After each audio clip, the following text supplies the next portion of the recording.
Okay,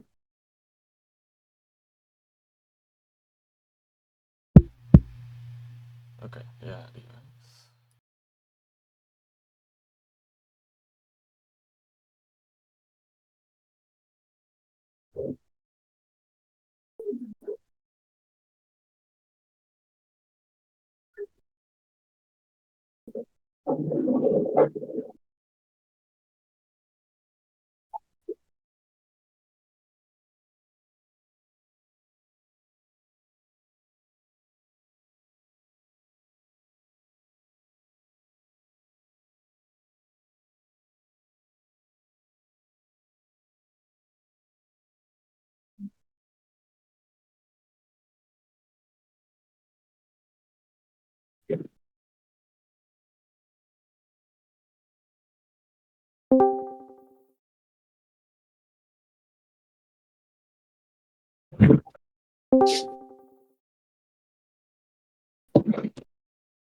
Hello to everyone. I think we're with 6 people. Let me see. I think more people are going to join, maybe. More were interested. Let me see. So I'll actually give them like 5 minutes or so, a few minutes more. Let me see. Yeah, in case you didn't see, I need to eat for a few minutes, so I cannot really speak slash turn on my camera before I'm done. But it won't take too long, comparatively, but just so you know.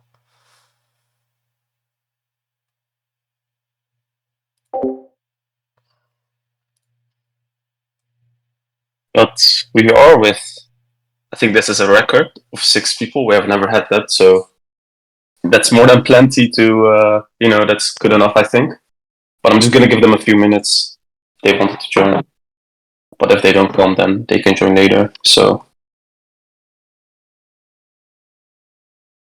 real time. Are you there?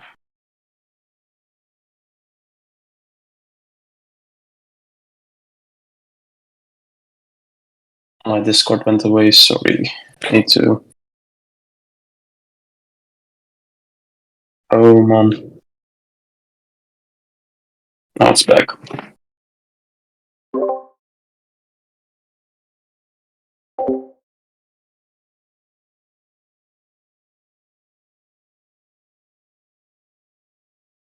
Oh, okay. Yeah, no problem.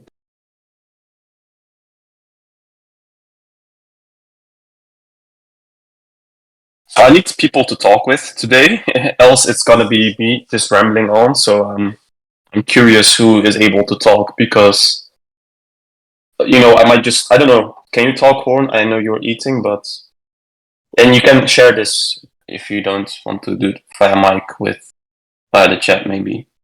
But it's basically a open discussion on chapters 8 and 9 of the book How to Read a Book.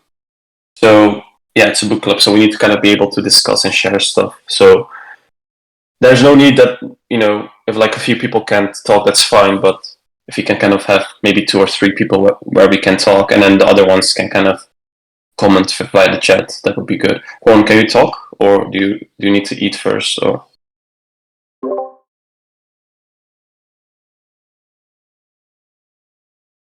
I will probably be able to talk after my dinner or after my food, so take me give me around 10 minutes, then I'll be able to talk.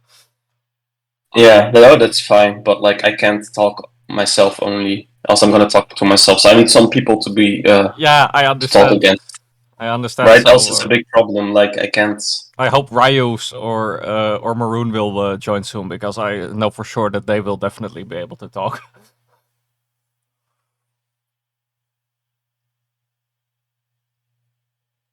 Lol, real time. What is that? That's not like the chapter about the book we are discussing.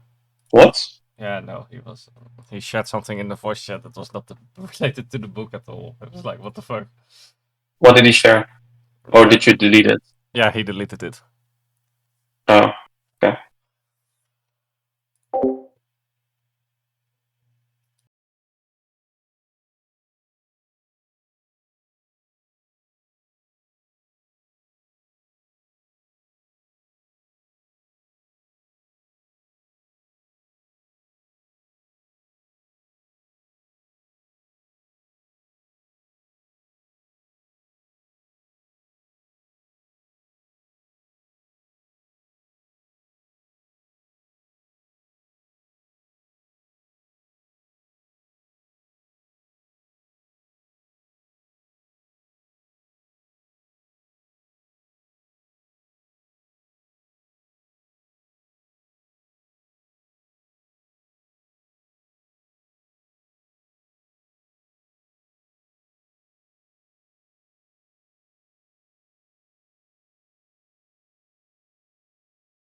Okay, you know what? If no people join like to talk like within a few minutes, I'll just take a few bites and then I'll talk, and I'll eat the rest of my food after Yeah, the dinner or after the yeah, book club. But I yeah, really need something in my stomach, so give me at least yeah. No, like a few minutes. did you just wake up Yeah, or?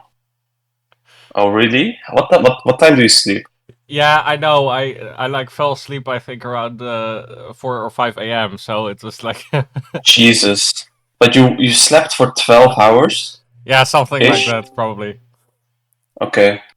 So I think someone joined or left. I don't know. Yeah, it's a name Let me who joined, see. but I'm not sure if he Yeah. can So speak. I hope he can can speak because you? that gives me time to eat. Yeah. Yeah. Can you speak? Because we're like with a decent amount of people, but unfortunately, no one can speak. So or they don't want to, which is fine. I don't. Yeah, that's totally fine. But if I have like at least one person to talk to, so a name, maybe you don't want to, no problem. But then we can kind of start the book club because else I can't talk. We need to discuss something, right? So that's my question to you. If you can't talk this, and if you can, that's also fine. And I would just wait on Mr. Horn, and then we can kind of discuss it, and then you can kind of comment via the chat. Let me see.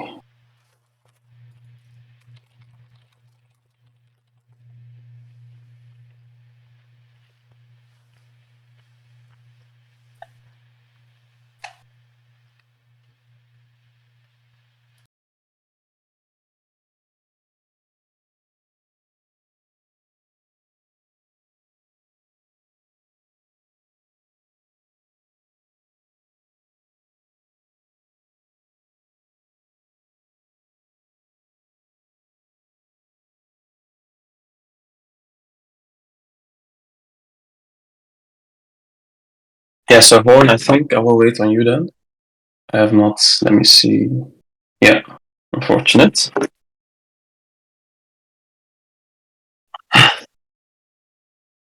Yeah,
Horn, are you ready or is it gonna Um, take a while still? Did someone else talk or did I miss here? I think it was a name who unmuted his microphone temporarily. Yeah, I do you want don't to really talk? feel comfortable with my morning voice. Oh, we like your voice. It It sounds doesn't good. matter. My voice sucks ass as well, so I don't care. Who cares? I was eating, So I by the don't way, care. like a Turkish pizza or durum. I don't know the difference, but it was really There nice. is a difference between a Turkish pizza and a durum. Yeah, I know, but Turkish pizza I is I can't really see. a durum is like can be compared to like a tortilla, which is then filled with like some certain meat. So that can be anything. Mostly doner. Whereas a Turkish pizza, or also called a lahmacun, is it's like it looks has a pizza shape basically. It's generally much smaller than a pizza, and there's this kind of spread on it. It's kind of reddish spread. That's the difference, right? But that's They're interesting both good. because, like, when I order food, like I did yesterday, you know, I uh, I get both the durum and the Turkish pizza because I ordered both of them just for fun's sake. They are both wrapped, so you can't really see the difference. Yeah, I'm not sure where you ordered that, but like that shouldn't be. But what do you mean with red? Like in which way? Like I'll show you. Give a second. Like like this. It it's a, both looks like that. yeah, okay, but like that one is like a lahmacun, I think, which is filled with meat. So they look like each other, right? Because Yeah. they're filled. But generally speaking, a lahmacun or Turkish pizza is just looks like a pizza. Is open, but people fill it with stuff. So then it becomes like a durum-esque thing. So there's like over. Yeah, you're right. Okay. I would say Okay. just Cool. you're right. They look like each Cool. other. I got you. Okay. So I Hello, think Maroon. Maroon joined. Hey, Are you able yeah, can you talk? to talk? That would be amazing. Because yeah, everyone else can talk, so we need like some people to kind of talk. Else we can't like. Hello, hello. Hello. Hi. Fun that you joined Uh, the book club sessions, Maroon. I've missed talking to you. well, yeah, I joined in by accident because you mentioned me. So I was like looking at the Oh, messages nice. to Yeah. answer them, but I mean, yeah, I can. like I can Yeah. Do you have time? like you showed that you were interested in the event. That's why I picked you. Yeah. Yes, I was interested in understanding, how it works and what's the what you do, or what's the point, in the sense that what are you trying to achieve with the book club? Because I do read a lot, but I don't have this very specific strategy to do so, or a Yeah. very well organized system for reading. So Yeah, that's exactly what we're doing here. So we're doing that like by reading the book How to Read a Book by Mortimer J. Adler. Already said in the title, like chapter 8 and 9, basically. And the goal, I think, for me personally, is to build a system, a good system for like reading, systematic way. I think that's just what you pointed out, basically. So that's kind of my goal. I think Hoorn's goal is somewhat similar. He knows the book pretty well. He has like he's one of the people I look to when it comes to Mortimer Jam. I mean, your profile picture is that man basically. Yeah. So it says enough, right? That you look up to him and you know his shit basically, but you haven't applied it systematically, which is Not right. yet. That you said that, yeah. So I think our goal is also to do that Except for basically. inspectional reading, that one I have done quite regularly already. But Yeah, as a brief mention for other people here and potentially for YouTube, because real time asked it in the voice chat. He asked like, "Where's my shirt?" And to give an answer, it's like really hot in my room. So even if I put on a fan, it just doesn't help. So I need to be like this. you're gonna drop it on YouTube, right? So you have to. I don't know. Yeah, but yeah, It you should know, it's it shouldn't be maybe it shouldn't be censored. Maybe the YouTube is gonna detect some. no, I don't because know. I did it in an earlier book club as well, I think, but no one asked me, so that I didn't say. And now I say because someone asks. Yeah. Yeah. So yeah, okay, let's continue. Or did you want to say something, Maroon? It's you can always jump in. That's uh, like the structure. I was just gonna say that I did Horn did mention the how to read the book. I did buy the book. I did got to the point where it was about inspectional reading. I got a few glimpses at analytical reading, but I was still practicing inspection before I moved on to analytical. That's good. So Yeah, that's I where think I'm makes at. sense. like we mentioned in the previous book club session, that's something that I mentioned at least, and I think Mohammed agreed, is that basically the way Adler and Van Doren describe analytical reading. I mean, you can for sure do a deeper reading of a book by default, you just have to pay more attention. But the way that they describe analytical reading depends more so on a good understanding on formal logic, because they go into propositions, arguments, etc. And language. Yeah, And language. language too. Yeah, but the thing is, I do not have yet a formal understanding of formal logic. So that's something that I need to learn soon. That's why I'm trying to buy the books related to that in order to really do a proper analytical reading. I mean, I can do a deeper reading already, and that's something that I can do, but it's still not as sufficient as Adler and Van Doren recommend based on formal logic, at least in my opinion, that is. Yeah, I would say to that it's both language and logic, and they are very adjacent to each other. So, like a word or like a paragraph, that is language, that is grammar, right? Mhm. But an argument or proposition, or even a term, I don't think the term fits there, but like a proposition and argument is a unit of thought, basically. That's logic, and they go hand in hand, basically.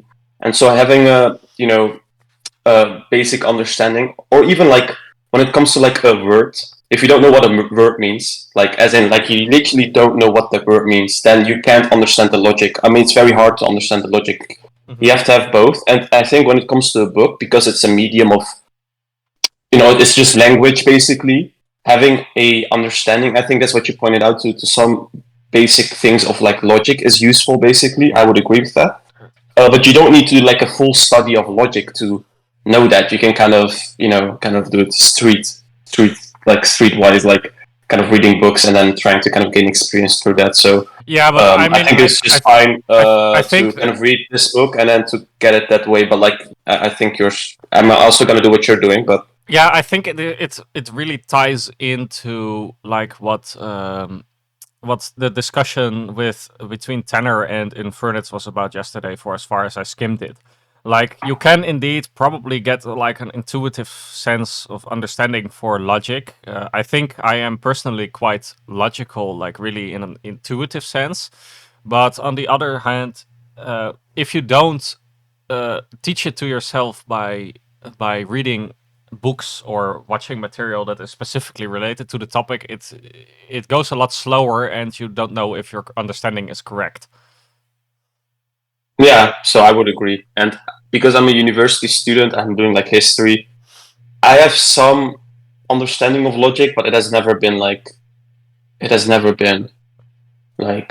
intentional kind of learning of logic. So I think I definitely lack a lot in that area, but I think it's useful definitely for understanding a book or like understanding the author of a book. And because to be honest, I generally read books for just to get a general idea what the author thinks, but also like interesting ideas I can pull from the author, so I can use it myself. And I use the Zettelkasten, which enables that very well, right?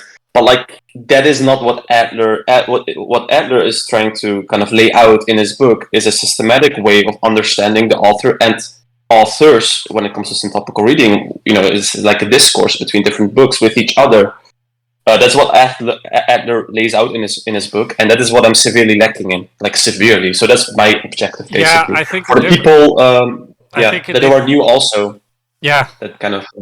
I think the difference indeed is that, like the Zettelkasten / a Lumanian way of note taking, that is also like that is what you see when he is writing stuff and referencing, is basically about what you think. What are your thoughts? What are your observations when you read an author? Yeah. Well, whereas what Adler and Van Doren are saying is, before you do that, you need to understand on a fundamental level what the author You don't is need. saying. I disagree. Yeah, but that is. I disagree. I think that is what they are saying. No, But maybe I'm wrong. they're not saying that. I disagree. So what they're saying, I think there are differences here, right? So you can do both.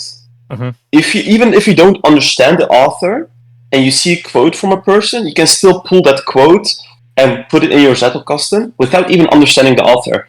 But you shouldn't say like I understand the author. You're just using it in a different way. You're literally by using Zettelkasten, you're destroying his argument in a sense because you're decontextualizing it from the book. Because you're then using it for your own ideas in your own context of ideas and your links between ideas, that's a different context than from the book. So you're destroying his context because you're pulling his idea from his book into your own kind of interlinked web of notes, basically.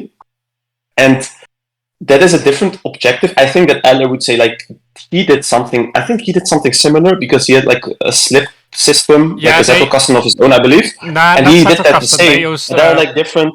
They used more of a commonplace book in the Ryan Holiday sense, as far as I'm aware from what Chris Aldrich wrote. I mean, if he used index cards, I would say he did have a Zettelkasten, in my opinion. Yeah, the and technical term. a commonplace book. They look like each other. Again, it's language, right? So things get fuzzy. I think there's like blurry lines here, but I think he would say like But the objective, I think, of this book club is like how can we understand the author, its contents, its message of the book, basically. So now we're delving into. That also indeed, because there's a difference, like Adler says, there's a reason he says to do this amount of work in an analytical reading and not in an inspectional / superficial reading. When you just want to get out of the author generally what he is trying to say, and you don't think it's worth diving deeper into, then you don't need to apply all of this. You just need to superficially read, and basically what you have done up to this point, if I understand you correctly. Yeah, and to give context to people, Adler lays out like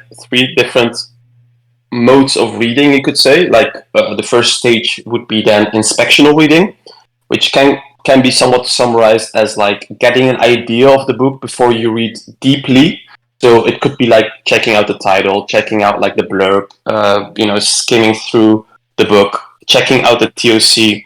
And if you were to make notes of that book at that stage, you would make like an outline. So you kind of have a general kind of skeleton of the book, get like a general idea, basically. But with analytical reading, that's what we're going to get into this session, is you're really trying to understand the content of the book, basically. What kind of words does the author use? Which terms are important to him? What kind of propositions does he have, and which arguments are important, basically? And so you're more delving into the content and kind of critically trying to understand that, interpreting it, basically. I think from the people that come from I Can Study, they can kind of, maybe Maroon can kind of comment here. Is with I Can Study, I think you have like pre-studying or like priming. I think Hoorn can also comment on this. Is like to kind of let you understand what the difference of the stages is. I think inspectional reading is more like priming or pre-study, whereas I think analytical reading is like I don't know what that is called, so you have to kind of comment. But if you kind of think it in those ways, I think you can kind of comprehend it better. Yeah. Well, let me first talk about a few things. So the basic stages, I want to make sure that, like, I'm aligned with what we're talking about. Yeah. So the first stage is basically we're reading something and we understand the words. And then the second part is we're categorizing basically what the book's position is in the literature itself. So that's inspectional reading. We're understanding the author, what has he consumed and what has he produced, and what's the paradigm. So basically the frame in which he is presenting a certain idea that comes from multiple other paradigms. And then when we're going into analytical reading, we're going into the very nitty-gritty details of every part of that. We're basically, first we have a sketch of that frame, and then we're going into the very specifics of what's the art style that he drew in his book to specifically explicit a very nuanced idea, because a book usually goes from the general case, you get the outline, and then you go deeper, so one image at a time to build the bigger picture, the map, on which you are exploring a very specific subject. And unfortunately, this is the only tools that we have. We break things apart and then we go into details, and you can't get everything in one book.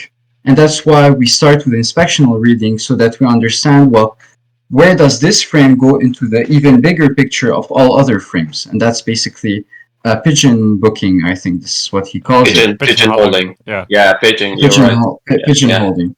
So, well, I just want, as a disclaimer, I'm still in early fundamentals too.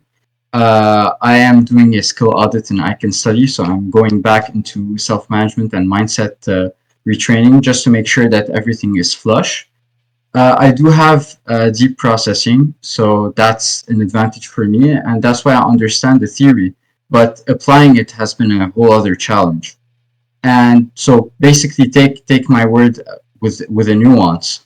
But what I understood is basically your pre-study is your pigeonholing. So your pre-study is basically building the rooms in which every other information that you get, you're basically sorting it out in those different rooms at a very high speed. So basically, you're preparing the skeleton before you even get it. Yeah, it's You're hypothesizing a skeleton before you even get it. Yeah, And that's the that's whole right. that's hypothetical backbone. That's what I called it also. Yeah. Yeah, exactly. So that's why we have questions, and I think to link that to higher order learning, these are usually we want them to be evaluative questions. So that's the hypothesizing phase. You're evaluating importance. And as a general rule for everyone, because it's something that's really tough and that I have found very difficult to understand without using, very high level mathematics, and I think 40 hours of reflection on what is importance in the sense of gathering information. And you basically have about two types of importance. You have contextual importance. Yeah. And you have inherent importance. So inherent importance is basically, let's say, your blood. So without your blood, you don't live. So inherently, the existence of blood in your body is important because it defines your existence. It defines your structure, yourself. Now, contextual importance varies within the maps and the context in which you put it. It's the same entity which has its inherent importances.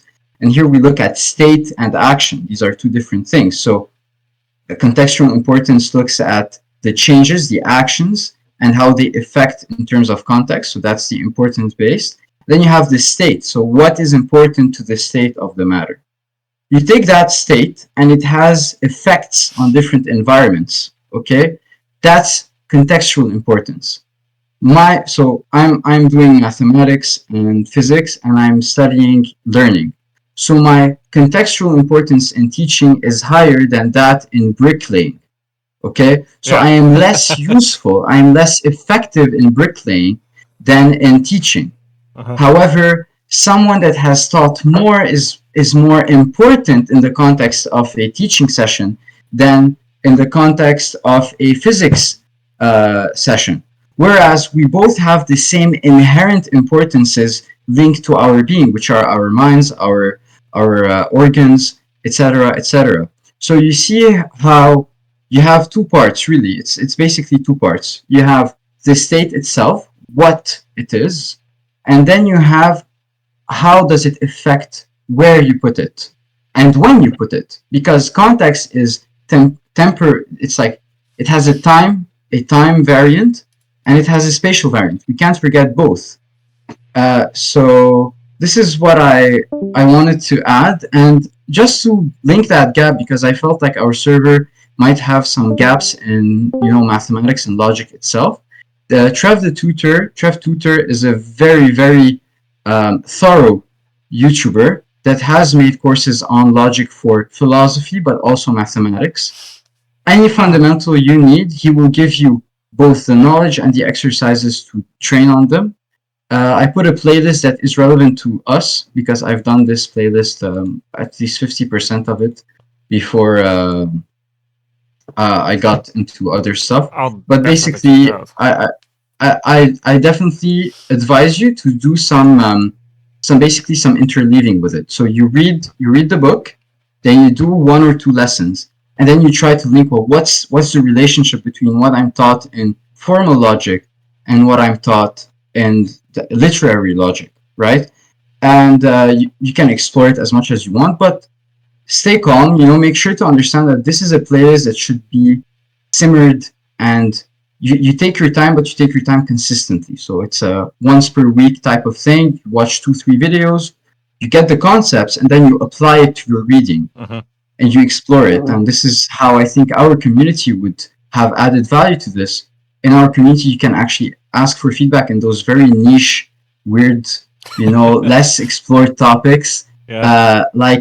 linking far. We're trying to have far transfer from multiple spaces, and this is where I have spoken about this. But higher mathematics is basically a shadow of our minds and how we learn, right? So I this do is have why I can. I do have one point Yeah. of like feedback to your talking, because I think you started like talking about the different kinds of importance after you were talking about evaluative questions, but you have not explained the relationship between the evaluative questions and the importance. Yeah. So I mean, Yeah, I think you're right. what I usually say, because I think that was what you were trying to say, is that Mhm. when you ask evaluative questions to to build the backbone, but also for the information emphasis in general, when you speak about grind maps, you are not talking about what is inherently important. You are talking what is contextually important to the context that I'm learning in, slash what are my learning goals. At least that is what I understood from Dr. Justin Sung and other members of the course. I don't think it's the full picture. I'll tell you why. Because evaluative questions it's just a tool. Never forget, any technique is just a tool that you should tailor to your context and to your goal, right? Mhm. If I'm exploring the very nature of importance, I can do evaluative questions on importance, on the state itself. I'm like, okay, what are the variables that compose importance itself, right? How can importance exist? What does it need to exist? It needs a context. It needs something relativistic. So we need multiple elements. An element that exists by itself is the most important, but also the least, because it's the only one. So there is no relevance to compare it to. So so I want evaluative questions. What I believe they should be used as is tools to explore thoroughly. Okay, the more evaluative you can make your question, the more broad you can explore your terrain, and when you understand how to direct them, you can go deep. So let's say, for instance, if I wanted to generate evaluative questions right now on the fly, I'd start with very rudimentary questions. So what is analytical reading? And then all you have to do is add and why is it that we are talking about it? Mhm. Under what context should it be used? And why would I use it? I do have a question How for would, you. yes, Because like you said that when you were trying to say what is necessary for importance, you say it depends on the context. So my question for you is, uh, what is the context of inherent importance? And in that sense, is inherent importance really inherent, or is it only important because it is related to a context? well, here we have to define context very specifically, right? Context is outside of the element itself, Mhm. okay? But every element can be a context. Yeah. So I want you to understand it's like having a list, and the list has lists within it, Mhm. right? And what we're defining is, okay, given that I have started to define this list, then I look at the elements inside it. But every element is its own subspace. Yeah. So this is in set theory, you'll see it in logic. Every element has its own subspaces. And when you reach the final subspaces, that's the fundamental ones. In reality, it might be very different. Like reality itself might not have that much composition within it. But this is how our mind categorize and understand things. They break it down into smaller and smaller pieces, and you can zoom in or zoom out. Mhm. That's the whole point of going deeper or not.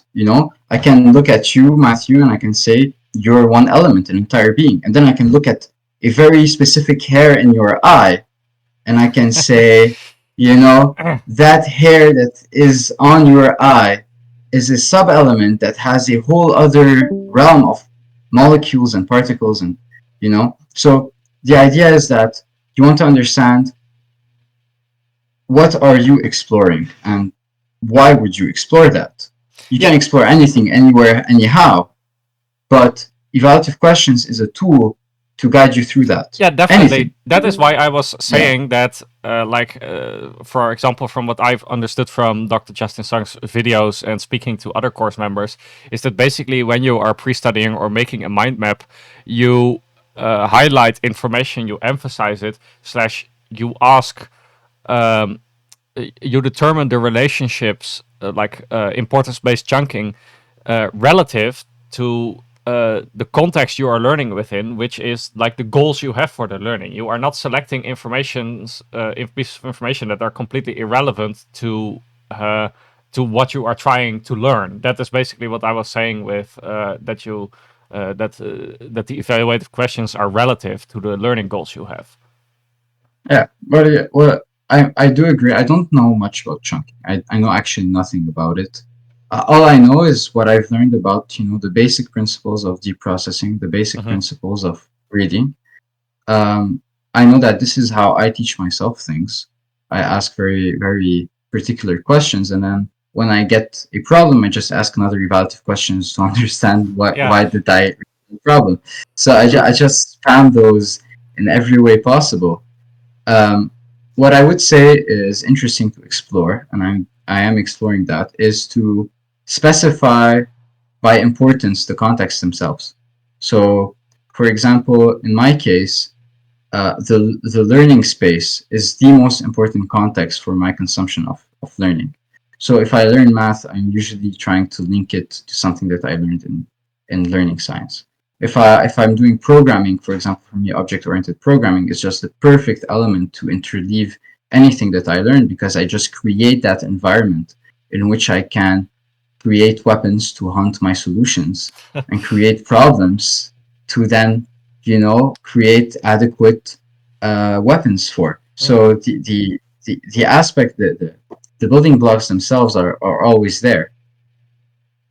So let's look at the book, how to read a book.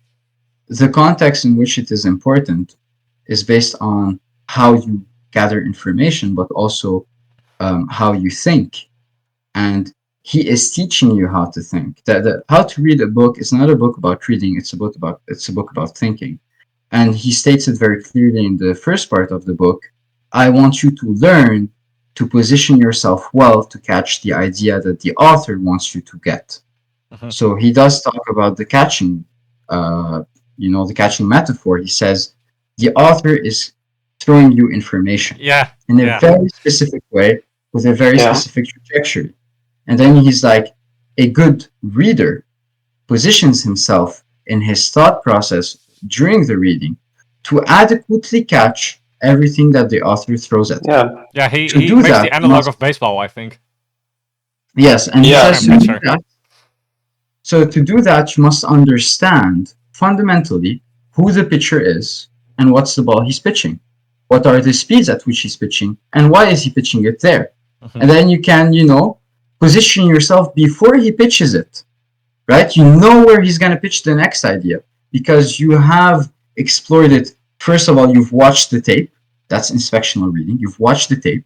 You've understood, the general idea of how he's pitching things. And then you're going yourself in and you're moving and you're positioning yourself in different spaces, in different paradigms to understand, okay, he's pitching it there because of all of that.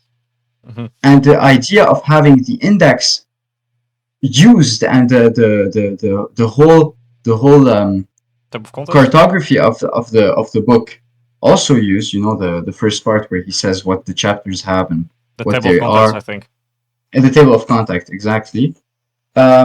This is all just extra information to link to extra books. He's always building up to that syntopical reading paradigm, where you are always using every argument to get more books that you can then pigeonhole and then move by importance to then explore and gather more.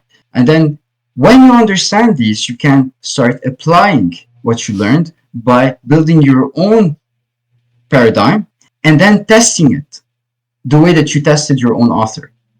And that's when you go into the analytical reading, the critical part. You are criticizing because you are testing the paradigm itself. You are identifying the boundaries on which it works and does not work. And then you are saying, we are missing this part of that boundary. Let's explore that. And you're just adding 1 centimeter to that boundary. So this is how I understood just the first few chapters. I haven't read the book. This is what I understood from the table of contact. And yeah, that's it, you know. So you guys know the book, you've read it, so Yeah. you can help me more. But that's Yeah. all I've got. That was quite a lot. I don't know where to start. So just one question to you. I think you started with this as well, and you kind of ended with that as well. Is your understanding of inspectional reading?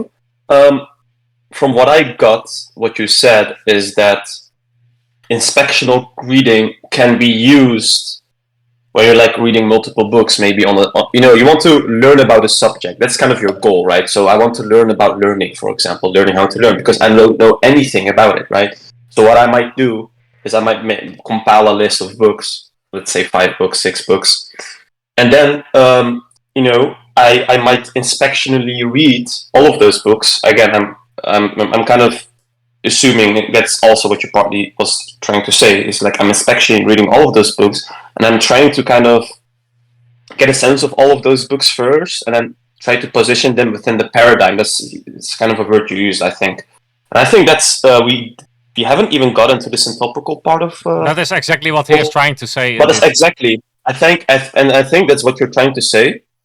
But let's say you're just reading one book, right? Then I think that is something you wouldn't do. Though I think syntopical reading, when done, is much better to do. So, but like, so this is what I wanted to kind of add, like as a nuance. It's like you wouldn't always do that, because sometimes you just read one book, right? And so then you would do inspectional. Of course, what might end up happening is you might stumble upon certain words, and you're already familiar with them in certain other books, or like certain other others, Serendipitous I think topical reading.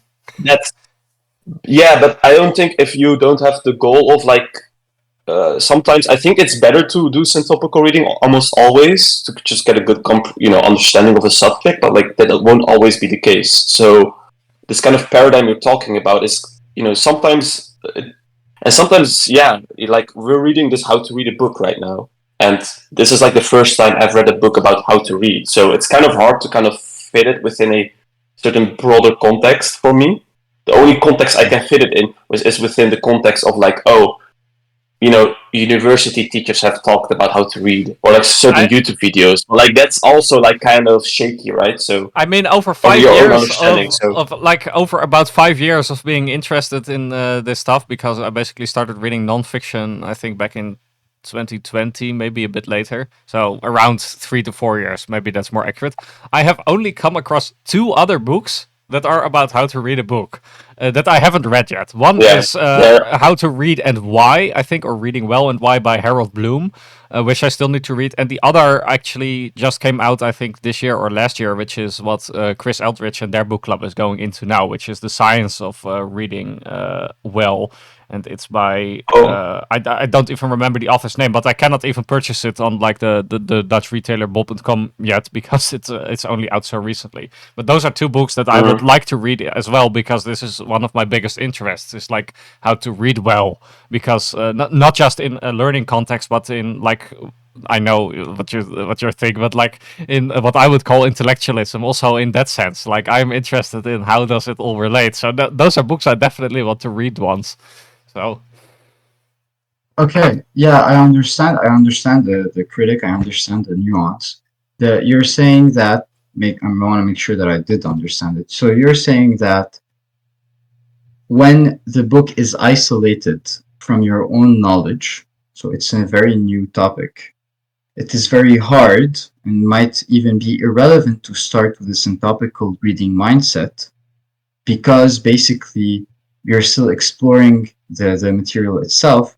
It's rather more important to just start the analytical part within the ideas themselves inside, rather than have the mindset of going into comparing paradigms from other contexts and other books, because there is no paradigm yet, right? No and yes. No and yes. Okay. I would say no. Yes. It's like I'm not saying that you should do reading of. It really depends, right? It depends on the context of your life. It depends on like, I don't have the money. I'm just gonna read this one book.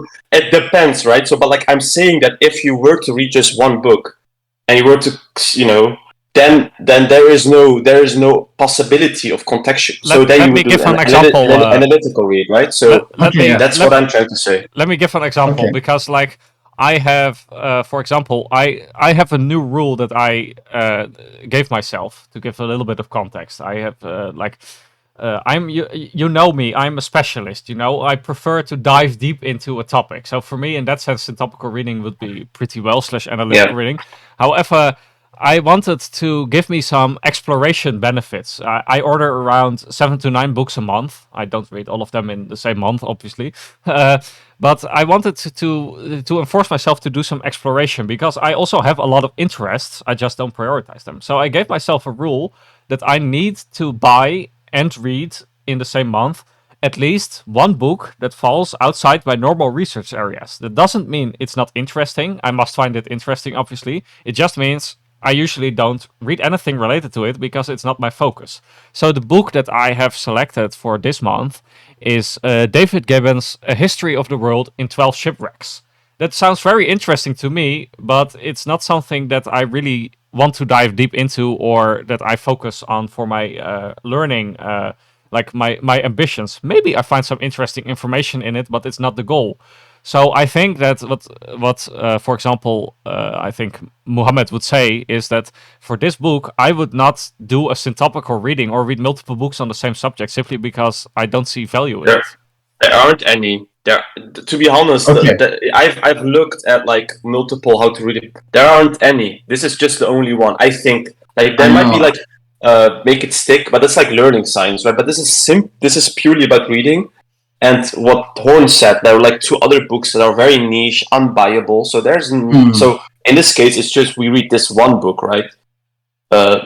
So this is like Okay. what I would say. Yeah. I understand. I understand. I think there was a misconception, or rather, I didn't give the full picture of my idea. The syntopical reading part is a thinking process and not a reading process. This is what I'm trying to say.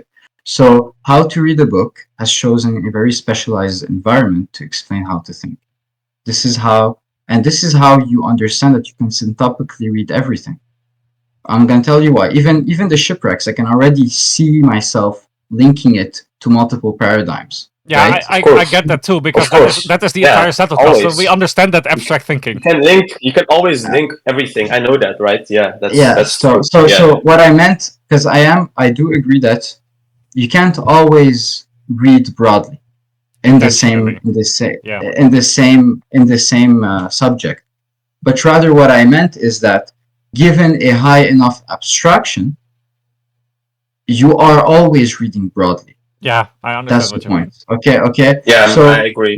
so when I read, Yeah. I'm always like, okay, I went surface level now. What's behind that? And then like, what's behind that? And then I'm like, okay, this is the same thing as those other ones. Yeah, of Go course. down Yeah. there, right? Yeah. And so this, the last time I've read how to read a book is about a year ago, and I still remember everything because I did that process. Mm-hmm. And every time I do something in I can study or in physics or in maths or anything, I'm always like, whoa, wait a second. That's what I learned there, and that's what I learned there, and that's what I learned there. Because when you abstract, you create those very generic elements that are present in multiple fields. I think This that is how. Mohammed, maybe you disagree with me, but I think that like a Lumanian Zettelkasten really promotes this idea really well. It doesn't really enforce it explicitly, but that's basically what the entire method is about. Like Luhmann himself stated that when he was reading, he was always reading, first of all, with a pen in his hand, obviously, but also he didn't just think about the material he was reading. He automatically was thinking how it fits into the broader context of what he had already consumed before, which comprises thousands of sources and decades of research. Why the fuck would I disagree with that? Obviously, that's like an important principle. So you're I don't know. assuming I said that I would maybe, disagree is pretty terrible. Of course, I would agree, but like your assuming of that was like, okay, you're like your trust in my knowledge and skills and everything is kind of harmed here. But like, yeah, I would say that is definitely the case, and that's why I asked you the question about interleaving and Zettelkasten because I was interested in that. I think Maroon also uses Obsidian, in a somewhat Zettelkasten sense, a commonplace. From what I saw, right? Like, but how do we? Yeah, I don't know. Yeah, I use Obsidian. as a as more in a data science way than in a Zettelkasten way, because the What does that mean? Zettelkasten. What does that mean? Data science way? Okay, data science. Okay, so for me, I have a very specific way of thinking. So I'm like, okay, I don't have the skills yet to create, to analyze myself, right? I need to do some statistics on my learning. I need some data. So my Obsidian is a space where I am gathering data over time about my learning, and I am anticipating that I will be doing some, machine learning, data modeling on my own Obsidian Vault. So I have tags that represent my difficulties, my strengths, the basic reflections, and we have, rudimentary tools now to actually analyze Obsidians. Okay, like Infernodus, which takes a network, and network analysis is just mathematics. So everything is always linked. For me, it's always about the learning itself. Obsidian, I tried to do Zettelkasten. I felt like it was just a subvariant of a more advanced part in mathematics, which is basically just categorization and building the blocks themselves. Zettelkasten is great to do research over a long period of time. Yeah. But if I want to retain as much as possible, I would rather create the skill in the mind to actually explore it, because the cognitive load that you are offloading is so high when you do Zettelkasten that you can't even guarantee you will remember to look for it in your Obsidian. So this is what I meant. And so what I mean is here's the fundamental idea. The Obsidian has to become an extra tool. It cannot become an extra tool if I am dependent on it. So before I can make sure that it is a tool that I use intentionally for that purpose, I will not build a Zettelkasten on it. Rather, I will build my Zettelkasten in my mind.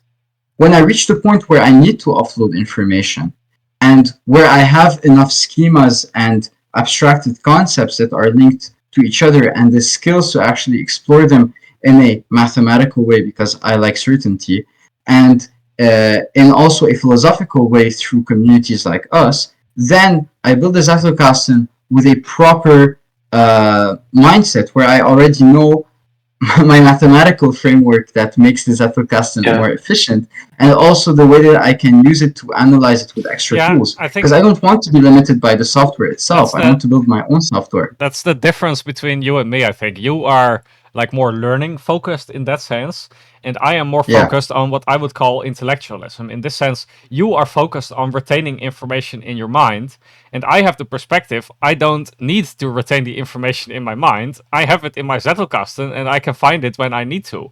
In that sense, I that's focus for lower order. Okay, I'm just gonna comment.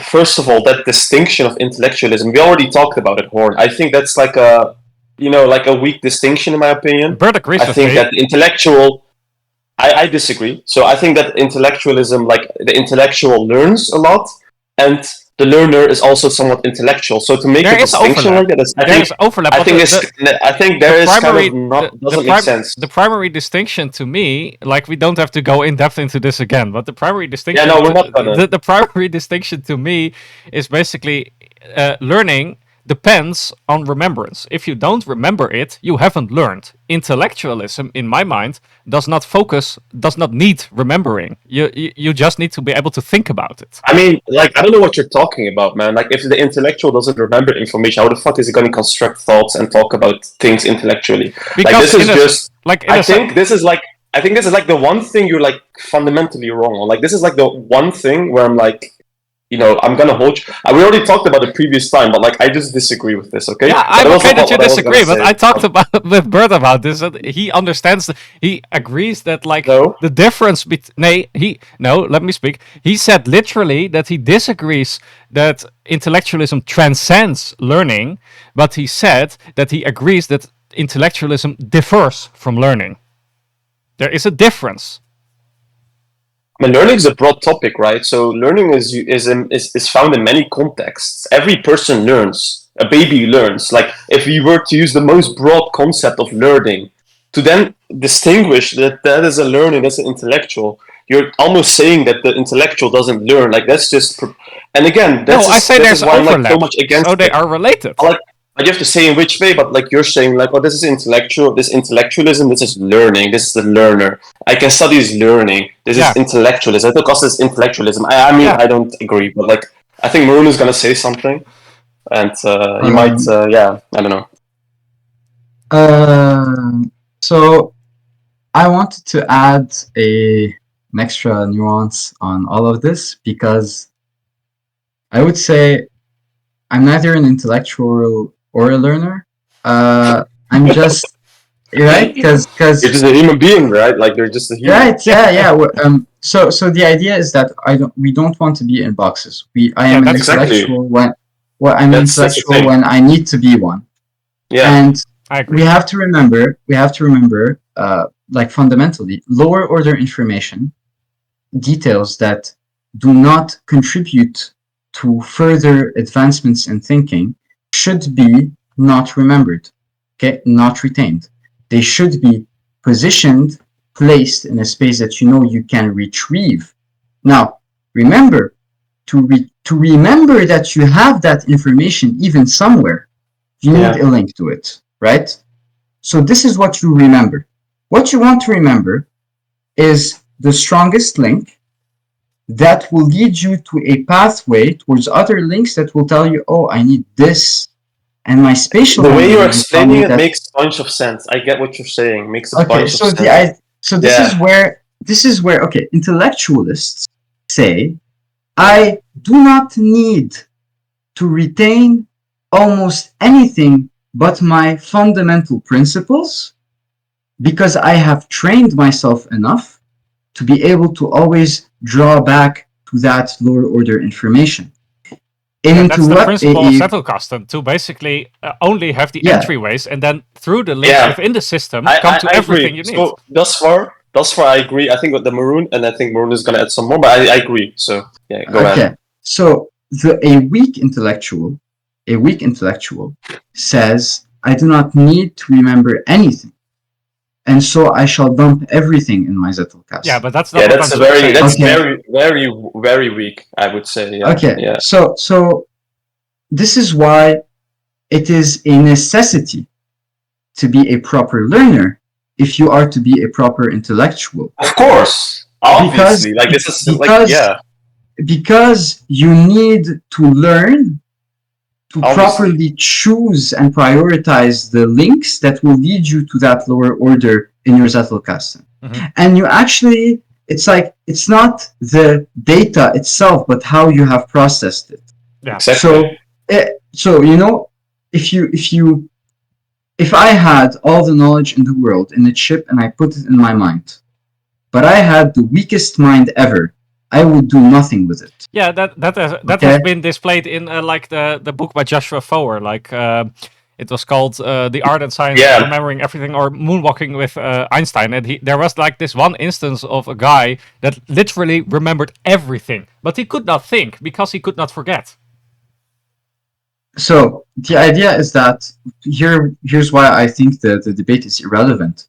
I think intellectual and learning are just two parts of the same coin. Exactly. That's what I was saying. Yeah. The learning is a process. The intellectual is a persona that uses that process differently. Exactly. Okay, that's what I'm saying. That's the whole point. So when Hoorn, you say that you're a specialist and you're an intellectual and you're interested in things, what you're saying is you're interested in declarative ideas. You don't want to burden yourself with details, and you want to be able to explore broadly and have everything organized neatly in a way that you can access it.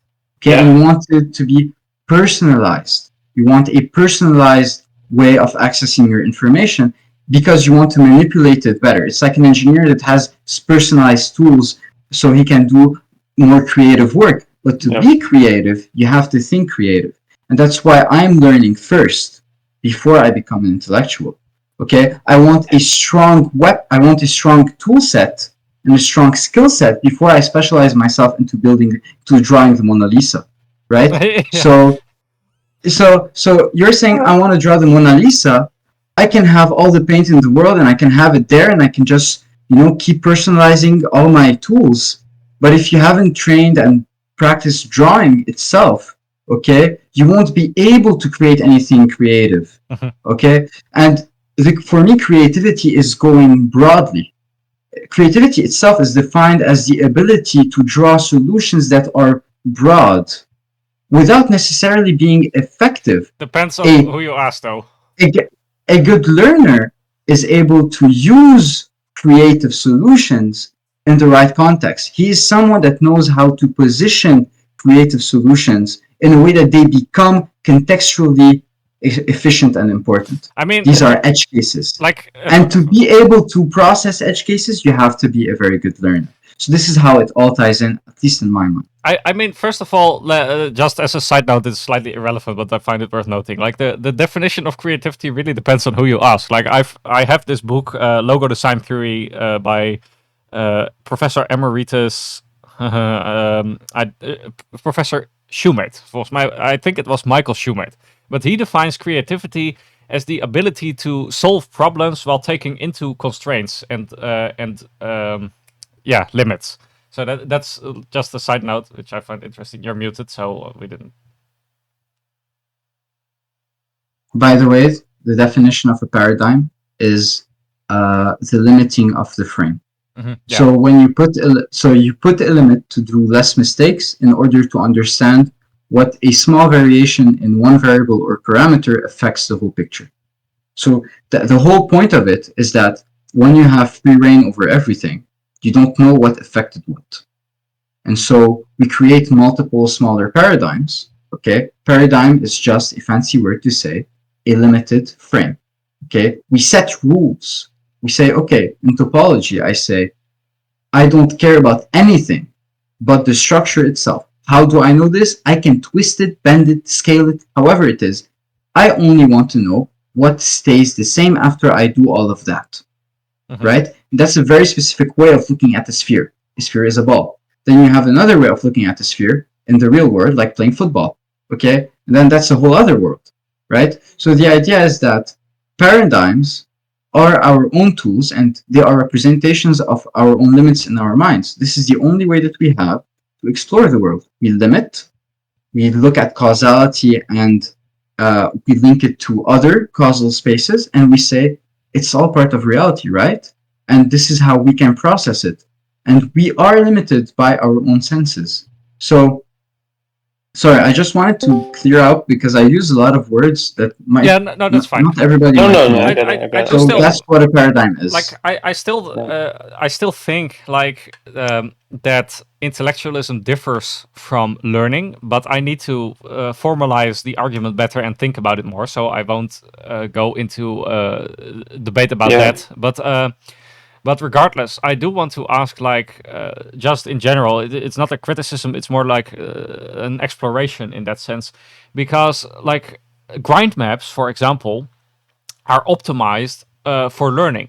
But a Zettelkasten by itself is not optimized for learning. Regardless, I would say a grind map is not optimized for the intellectual activity, while as a Zettelkasten in the Lumanian sense is ideal for that. So how would you differ? Okay, so first of all, why would you say that you don't want to debate intellectualism versus learning anymore when you're still pulling from that same discussion and then making a distinction and because comparing I don't know how mapping versus... Because I don't know how else to... How can I not respond right now and how can I not respond right now and critique your distinction between intellectualism and learning? Because I don't know how else to explain like this difference. So again, if I'm going to respond, I'm going to critique the intellectualism versus learning distinction. And if you don't want that, then I'm not going to respond because how can I? I mean, I want I'm fine with the critique, but what I want is like an explanation for how those two processes are optimized for different things, if those things are in and of itself the same. I think Maroon already said it. I don't know, Maroon can say this way better, but I think he said something. Again, I have no clue how you exactly, but I think you said it perfectly. I cannot say it better. It's like something along the lines of like the intellectual or like a person. It doesn't even matter if it's intellect, just a person might be in that, if he is in that position, might not want to necessarily remember, but just remember that he can access it somewhere or retrieve it, right? And so that is the kind of consideration. What can happen in the Zettelkasten when you're using it is that you don't necessarily want to like remember, because you can access it, right? And then you can have this pathway. I think that's somewhat how Maroon said it. And that is just a person doing that, right? It's not like a intellectual. I mean, like I don't get the. Again, intellectual can just be a person like sitting in his chair and then like smoking a cigar and then reading the newspaper and discussing with his friends. It's a cultural thing. It's a lifestyle thing. So you're like, there are levels to this. Intellectualism is probably also a word that just developed over time. So to say that someone is an intellectual and then juxtaposing that with a learner or like learning, again, I'm going to critique that, right? But I think what Maroon said is the answer to your distinction between Zettelkasten and GRINDE mapping is what Maroon said. We don't need to repeat that. I think Maroon can agree, like with the retrieval. I don't know which exactly said, but yeah. Yeah, I'm gonna try to branch back into the book club itself, and it's exactly. We went away. Like we didn't even discuss chapter 8 and 9. So, like let alone like I don't know, man. let's so here's how you could use GRINDE maps for your reading. This is what I'm gonna discuss. So GRINDE maps, learning itself has two parts: a biological one where your brain actually changes its connections and prioritizes some. Okay, and then you have the other part where it is about how you navigate those pathways. Okay, GRINDE maps increase the cognitive load enough for you to build up those pathways, build them up well. Okay. Yeah, I agree. Once you have built up that pathway, and once you have built up that habit, it becomes easy to strengthen through Zettelkasten methods, where you are using that pathway of thinking to prioritize and organize your Zettelkasten. So this is why I'm saying again, it is not two things that you don't use in the same context. It's just two tools that you have to be an artist with. Okay? Exactly. I don't prioritize any tool. I just say this is a priority in this specific task in this context. Yeah, exactly. I agree with that, because basically that was an example I gave in that essay I wrote. Like, for example, The Intellectual Life by Antonin Saint-Lange. I would not use a GRINDE map on that. I would use a Zettelkasten on that.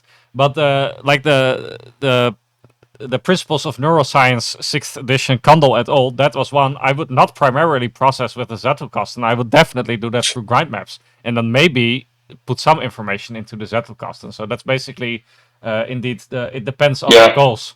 And I really liked, and I didn't think of it in that way before, is like you used that GRINDE mapping sufficiently increases cognitive load, so it forces you to kind of make those mental schemas and think. Whereas, and I think that's the best distinct. I think really hits the nail on its head. I think, and it's very interesting to think about. And the question is like, when do you want one or the other? I think if you're like learning neuroscience for the first time, like maybe I want to increase my cognitive load, so I kind of understand even what's being like. I want to do GRINDE mapping or like some kind of right. I think that'd be much better for me. So I think again, but it's a tool set, right? I think a person can have both a Zettelkasten and the GRINDE mapping, and so definitely they're not mutually exclusive. I never said that. Does it become like a combination of like Justin Sung and Luhmann and like one person, like a hybrid person? Like what the fuck are you talking about? So the whole distinction, I think, again. I think I wouldn't agree with that basically again. But I really like the distinction that Maroon made, like the increasing of cognitive load. One more thing is, I think with the Zettelkasten, you have opportunities to increase cognitive load. Primarily, let's say when you're reading a book, by selecting exactly what you want to pull out of the book, you're writing that down basically, very selectively. So that already somewhat, instead of just reading a book, and highlighting it, you're increasing cognitive load. It's not that much, by the way. But if you were to layer on top of like how to read a book by Adler, we're already increasing cognitive load in a good sense, because we're trying to understand the book a bit. And then if you were to then pull those ideas and then into your Zettelkasten, you're forcing yourself to kind of select what the specific idea is, right? Yeah. And then you're elaborating on it. So again, this is all increasing. Again, not the same as my GRINDE mapping. So again, much lower probably. I don't know how much lower, but you're It's still hard to measure, selecting but it. it's always And then you're evaluative, linked. Yeah, then you're linking. Again, then you're also thinking, and you're also having some cognitive load, but it's good, right? And so, but then you're leaving it, right? So then you're like, okay, then. And the other thing that I really love with Zettelkasten is making index entries. So thinking, that kind of thinking, that kind of cognitive load also occurs, and I think that is also a good one.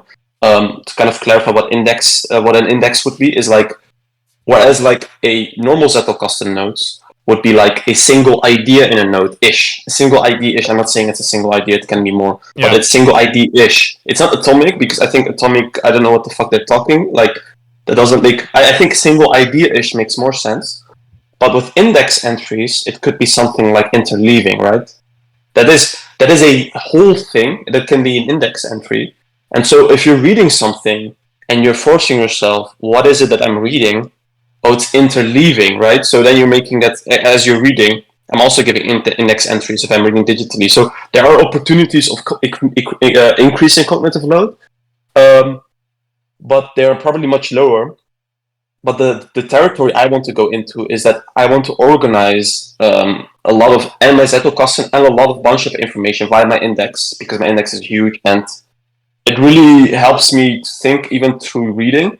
So I think that there is territory to be won, but it really depends on the user. Again, some people just use the Zettelkasten and dump information. They don't know what they're doing. And that is very low, weak kind of... Again, I think that Maroon also... I don't know which term he used, but I think that was true.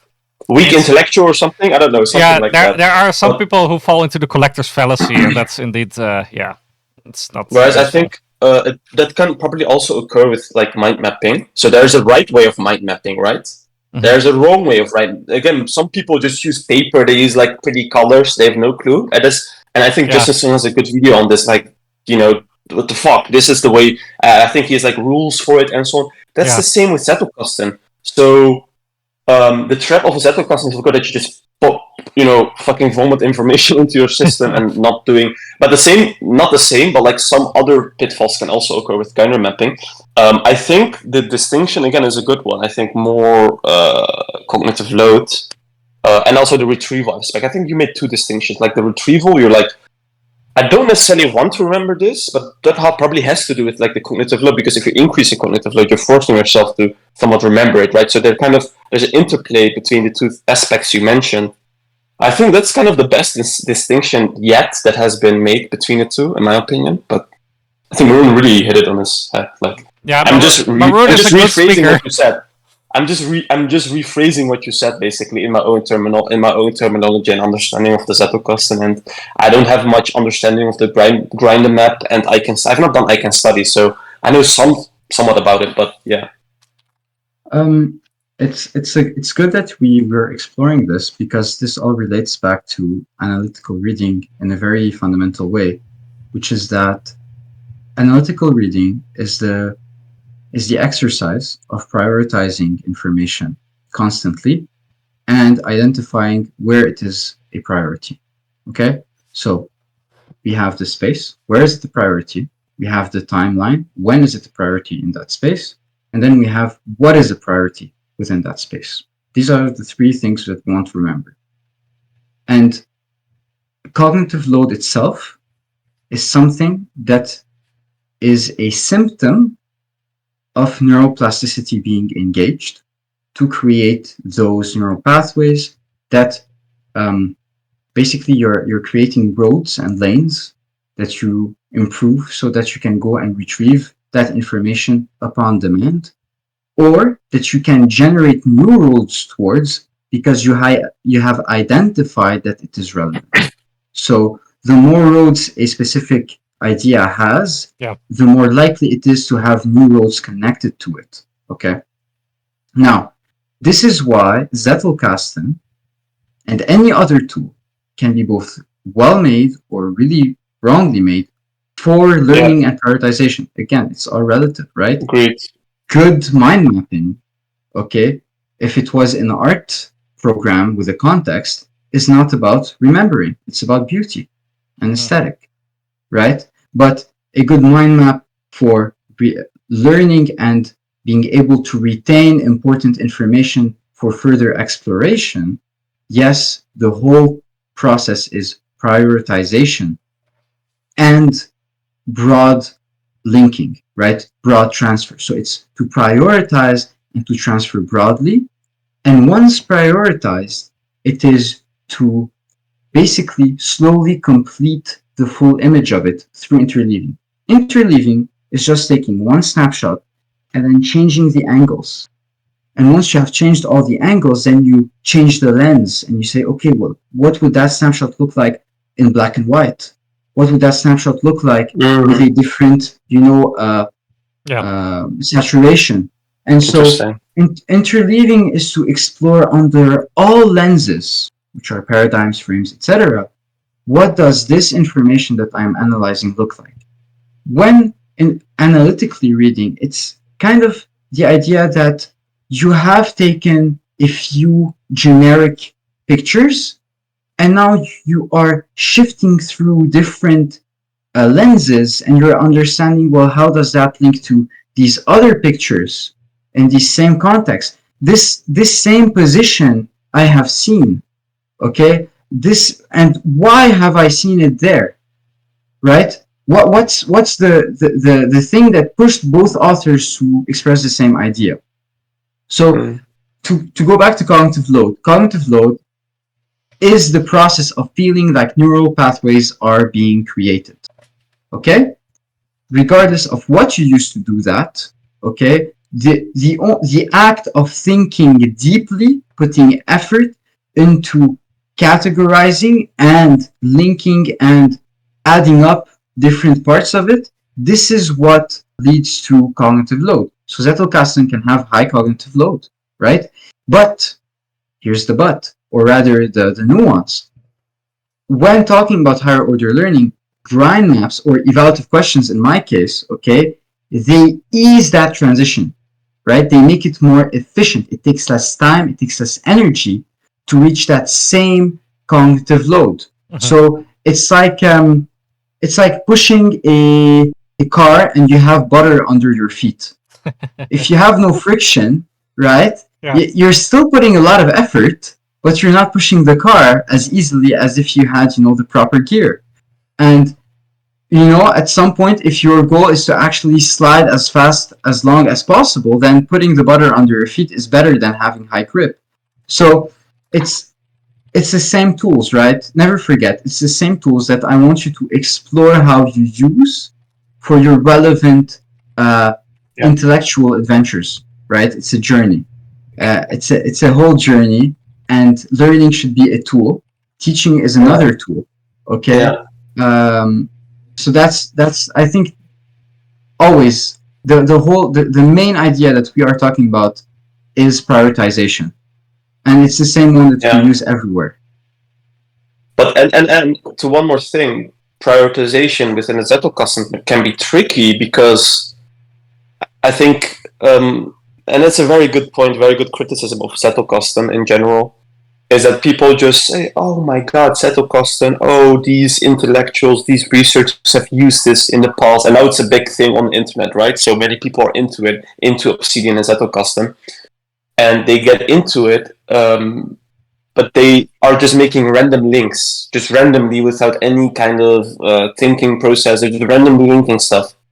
And so their prioritization is very, very weak. And actually, it overwhelms them, and they come back, and then they see the links, and then when they return to the links, they're like, "What the fuck is this?" Right? So yeah, but that's also like a big pitfall with the Zettelkasten is like weak, like almost non-existent prioritization. You have to really uphold the rules you're using. I disagree. Why? I think that's a pitfall of the digital version, because if you do it analog, you don't make any links whatsoever because it's linked by proximity. Okay, you sometimes link explicitly through the note cards itself, but it's like Luhmann himself who said definitely that the worth of a note is not on its own but only in context. And Yeah. when you look at But if the amount the of context- notes when you look at the amount of notes that Luhmann had, I think Johannes Schmidt calculated it. On average, a node had maybe 2 or 3 links to other nodes, like explicit links. So in that sense, you in the analog, you are far more forced to prioritize because you cannot possibly put like easily 7 links to other cards on a node card. Yeah. Yeah. Okay. So when it comes to the analog versus digital debate, I disagree on some points and agree on some points. I think analog is a very different medium. It helps in many, many ways, and definitely when it comes to linking, it forces you to kind of link and then be more, kind of intentional with linking and stuff. And that basically helps with prioritization. I would agree with that.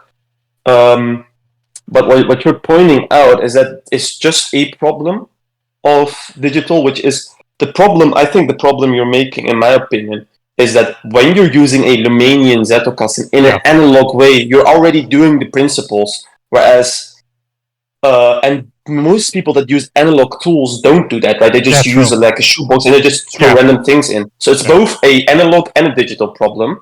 So some people that use Obsidian don't have any clue. They would make the same mistakes in analog unless they're teach the ways of a Lumanian Zettelkasten. Yeah, but if they were teach that way in digital, they would have willpower. Yeah, right? So yeah, the only thing is that, which I think has been already been starting to kind of fade a bit more because there are good people, is that how the fuck do you do like a Lumanian Zettelkasten on this? But it's a whole different topic. I think I have a very good one and a good understanding of Zettelkasten, and I'm doing it very well in Obsidian, right? Both so yeah, it's possible. It's indeed possible it's digitally. Possible. I still prefer the analog, different. but yeah, it's different. Yeah, it's different. So I think I commented on that, right? So I think you said something, and did I want to say something else?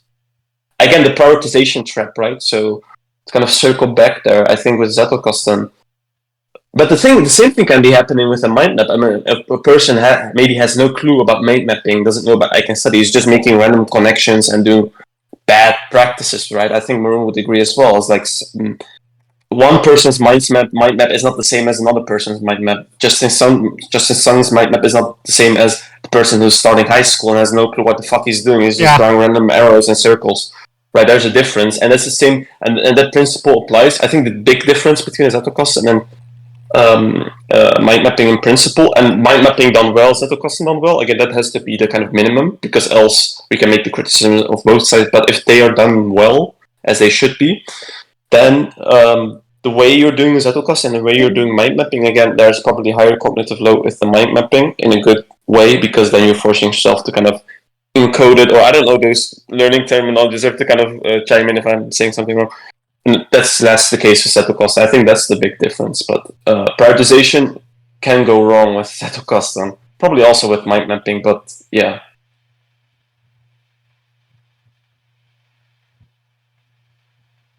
Any comments? I think you're muted, so we can't hear you. Yeah, again. Second time. So okay, to sum this this up in a proper way that everybody gets benefit from.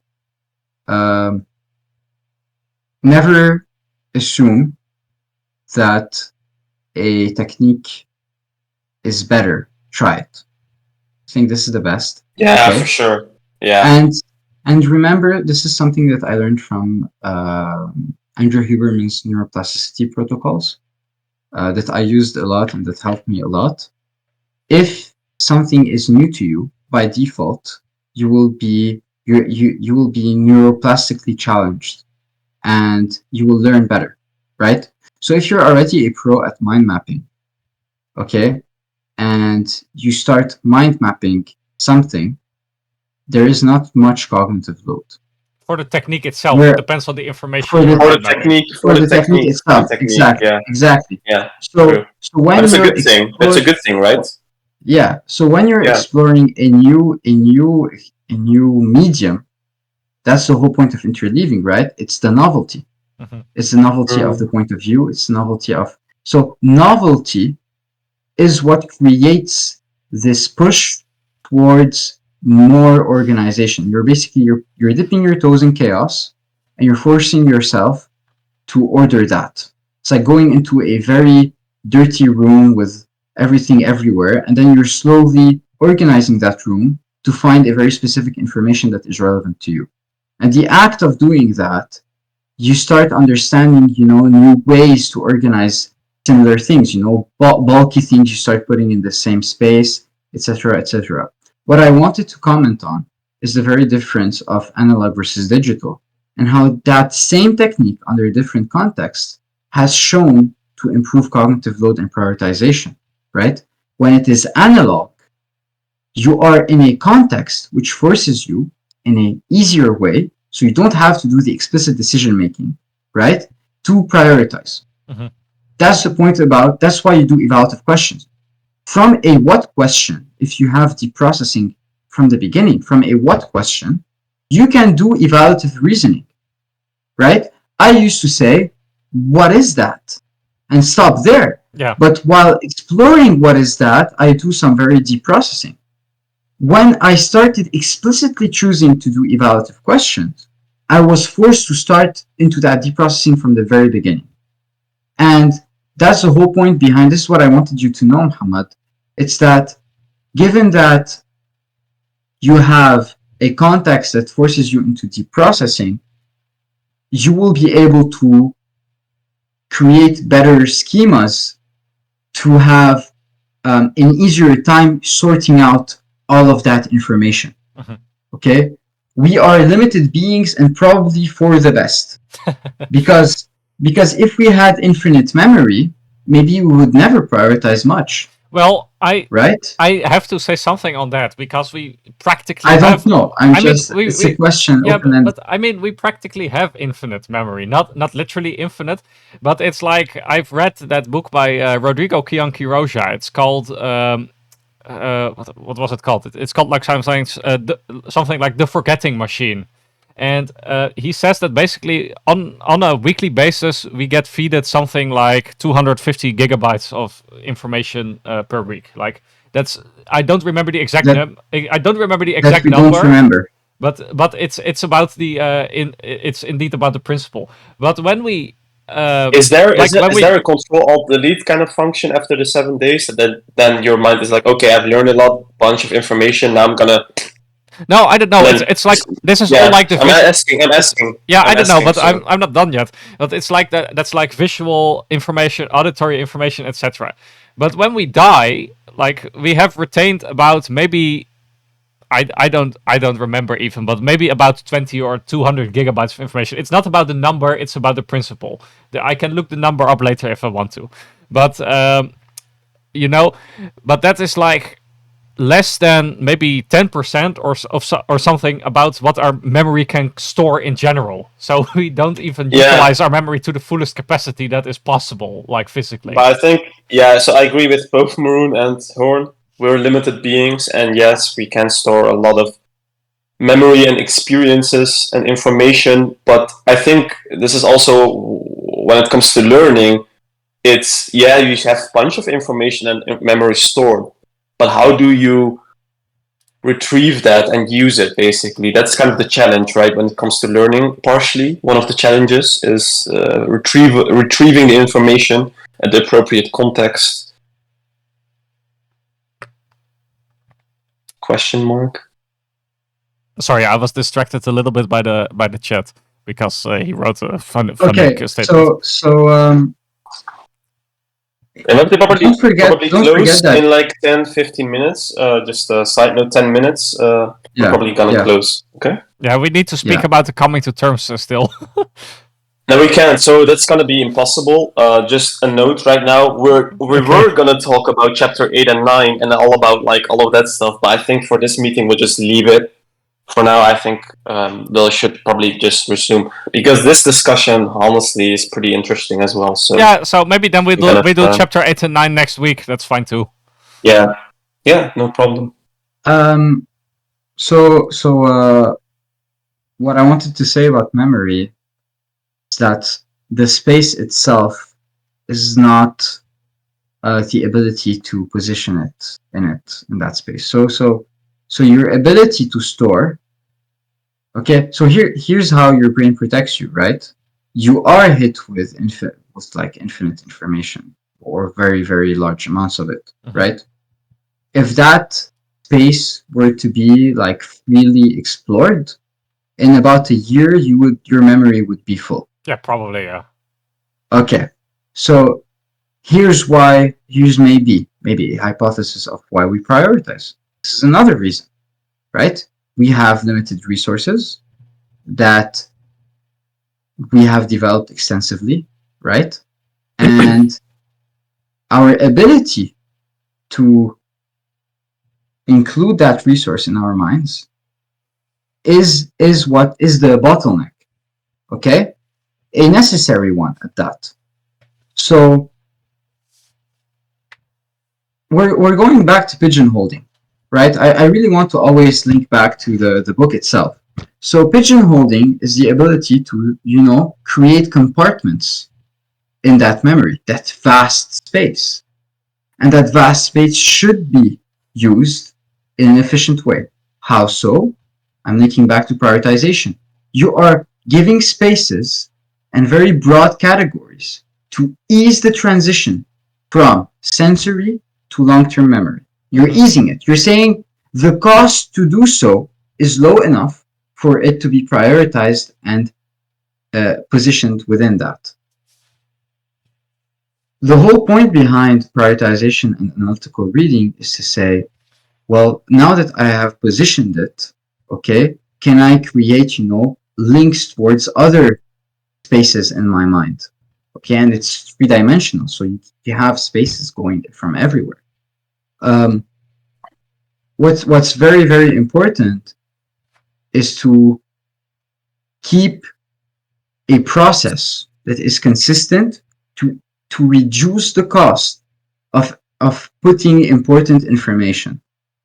And that's how we create relevance. Even Justin Sung talks about this. He says, when you have multiple things linking to the same thing, our minds consider it to be important because you have explored it enough for it to have affected a space in your memory.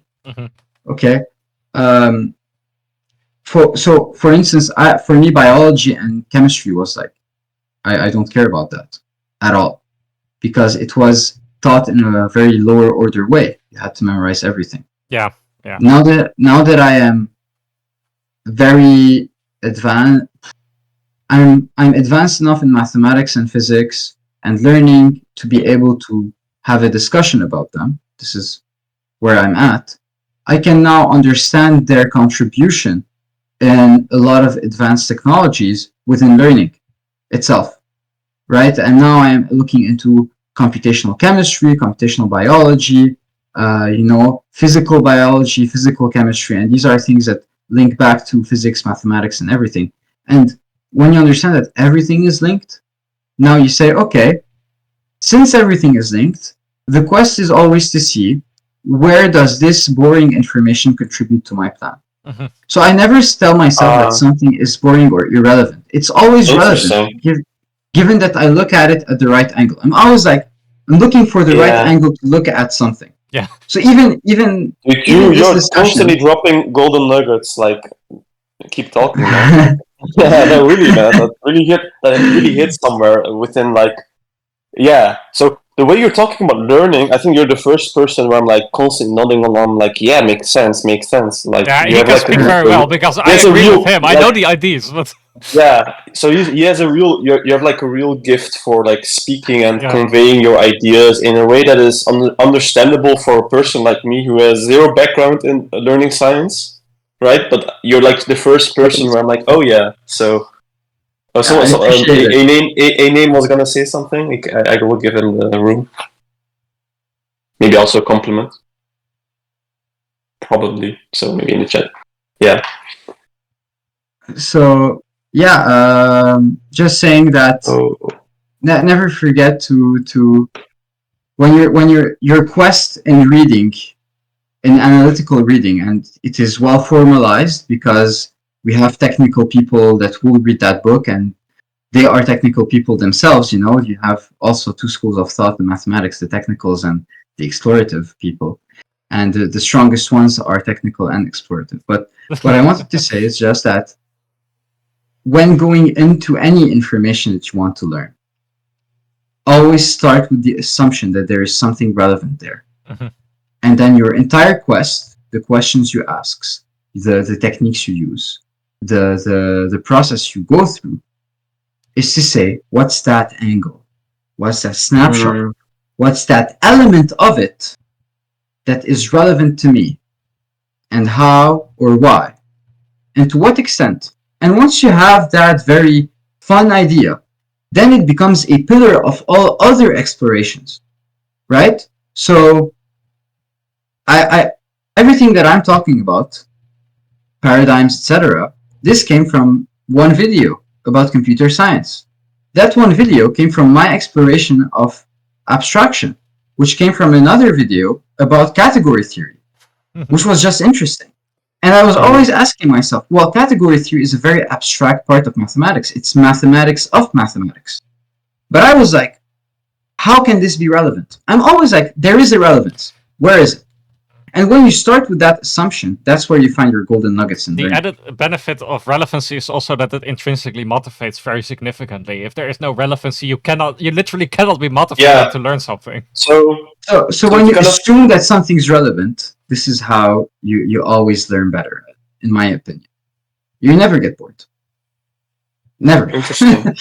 Yeah. Yeah. So to kind of this really hit like again a nerve. I think and made it very interesting is that like everything can be relevant, and the kind of boring. For example, if I were to kind of go into neuroscience, I have no background in it, right? Like if I were to go into it, basically, instead of seeing it as like dry facts and then trying to learn that basically, which would be lower order learning, like if I were to kind of, again, I would use some very, and then the technique is probably not great, maybe I'm just hypothesizing, I'm not just saying I'm going to do that, but like I would just tackle that and say, oh, I'm going to have to learn about neurons and this and that, right?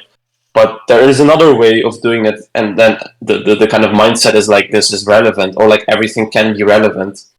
It would kind of, and you kind of, again, I don't have a big background in learning science, and the term higher order learning is always used. It's like, what do you think that kind of making things relevant, again, if I were to go to neuroscience, if I made the connections in some certain way, the information would stick better for me. Yeah. Even though that. Yeah, but the one question I have with that, maybe a concern, again, you guys have much more knowledge on this, is that what if I were to make a connection or were to make, again, if I'm going to in neuroscience, I have no background in it, like almost nothing, right? So the concern I might have, I'm just saying, that's what I'm thinking right now. Again, you're probably going to add, okay, but I'm thinking, I don't know anything about neuroscience, about biology and so on, right? That's what I'm thinking. I'm not saying it's right. So again, this is my thinking process, but imagine that person being me. I'm thinking like, I don't know anything, I'm doing neuroscience, right? For the first time, I have no background in it. And I'm like, but then, so there's like a little area for making things relevant. Again, that's my thinking process. It's probably false.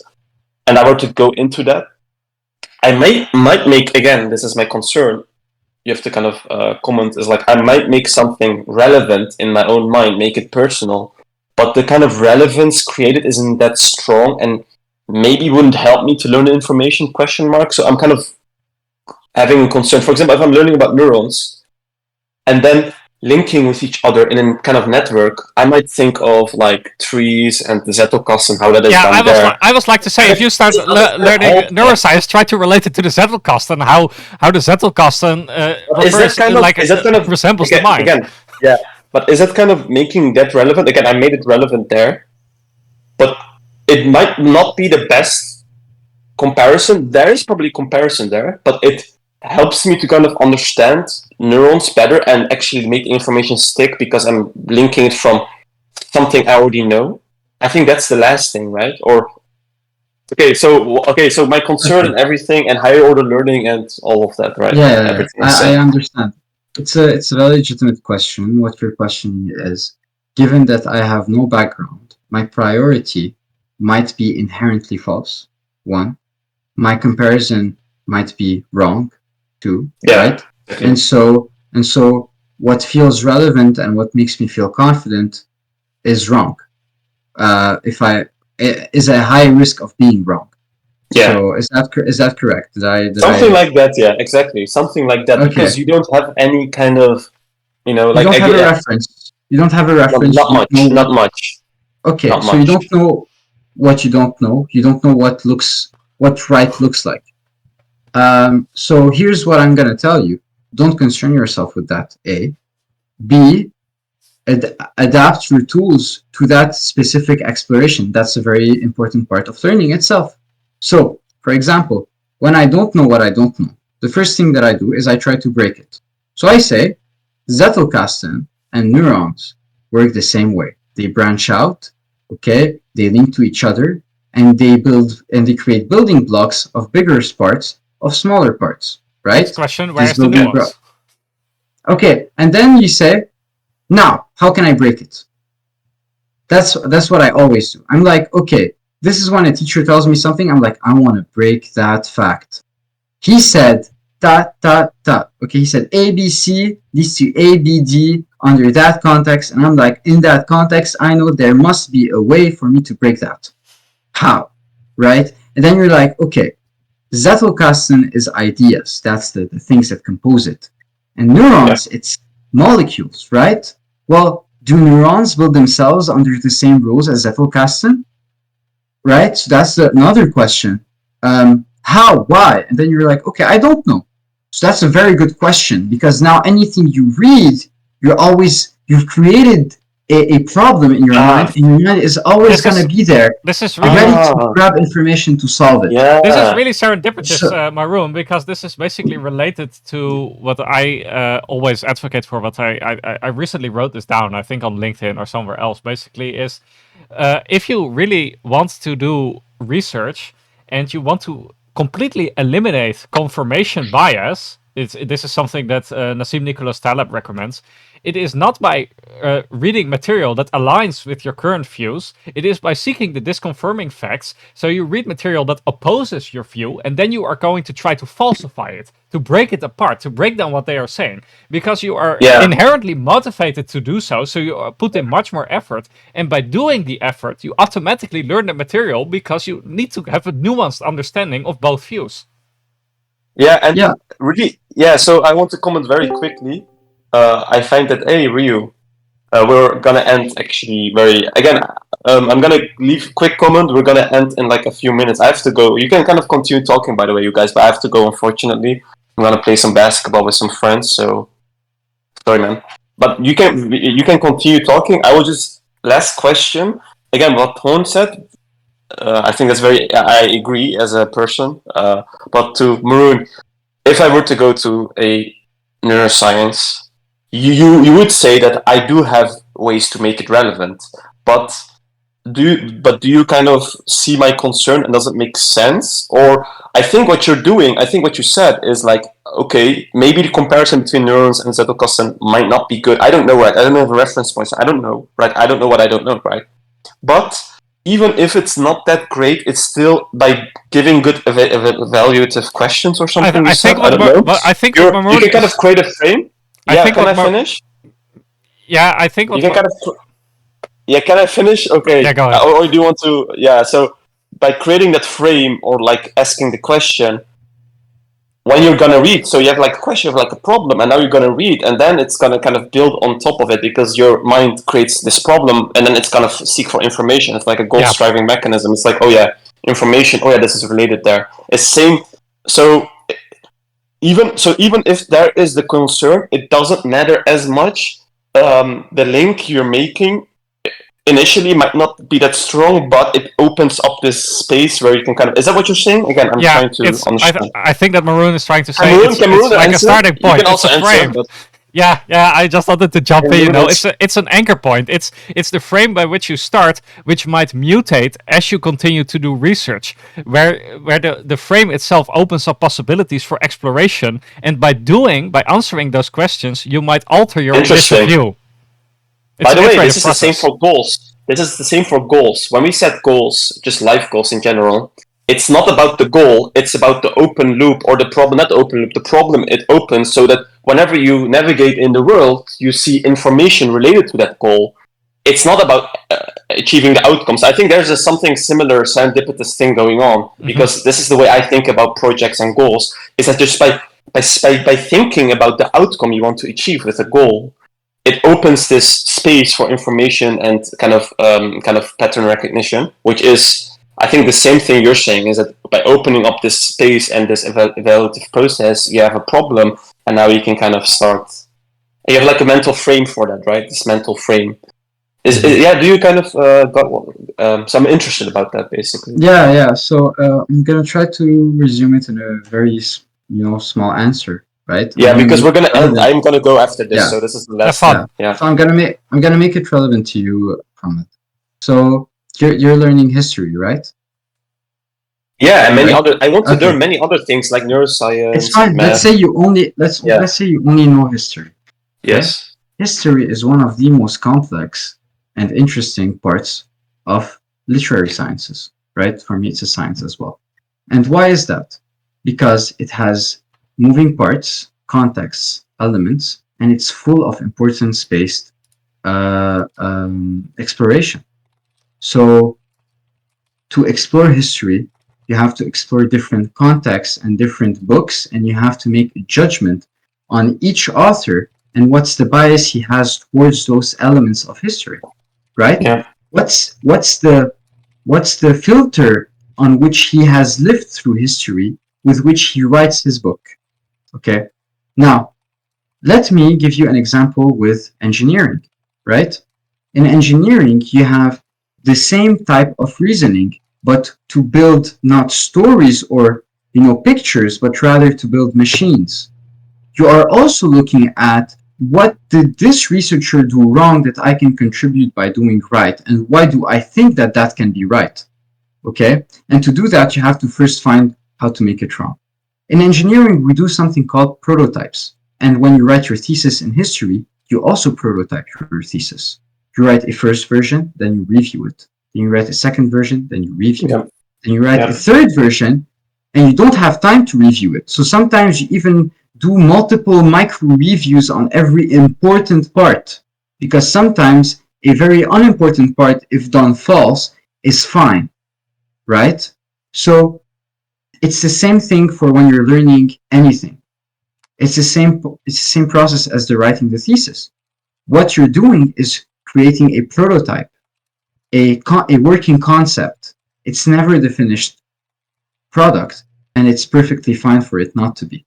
Okay, it's actually better for you to do 10 prototypes because you have explored 10 aspects or 10 variations of the same thing, interleaving. Aha, a great link. So now let me explore neurons in the context of history, right? Neurons conquer spaces, okay? Link and break each other based on their importance and their value. Like in economical context, kings can go towards other kingdoms, other ideas, and purge ideas. Religious conquest. Hello?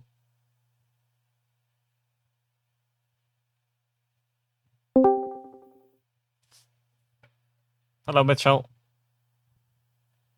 What is happening? I don't understand.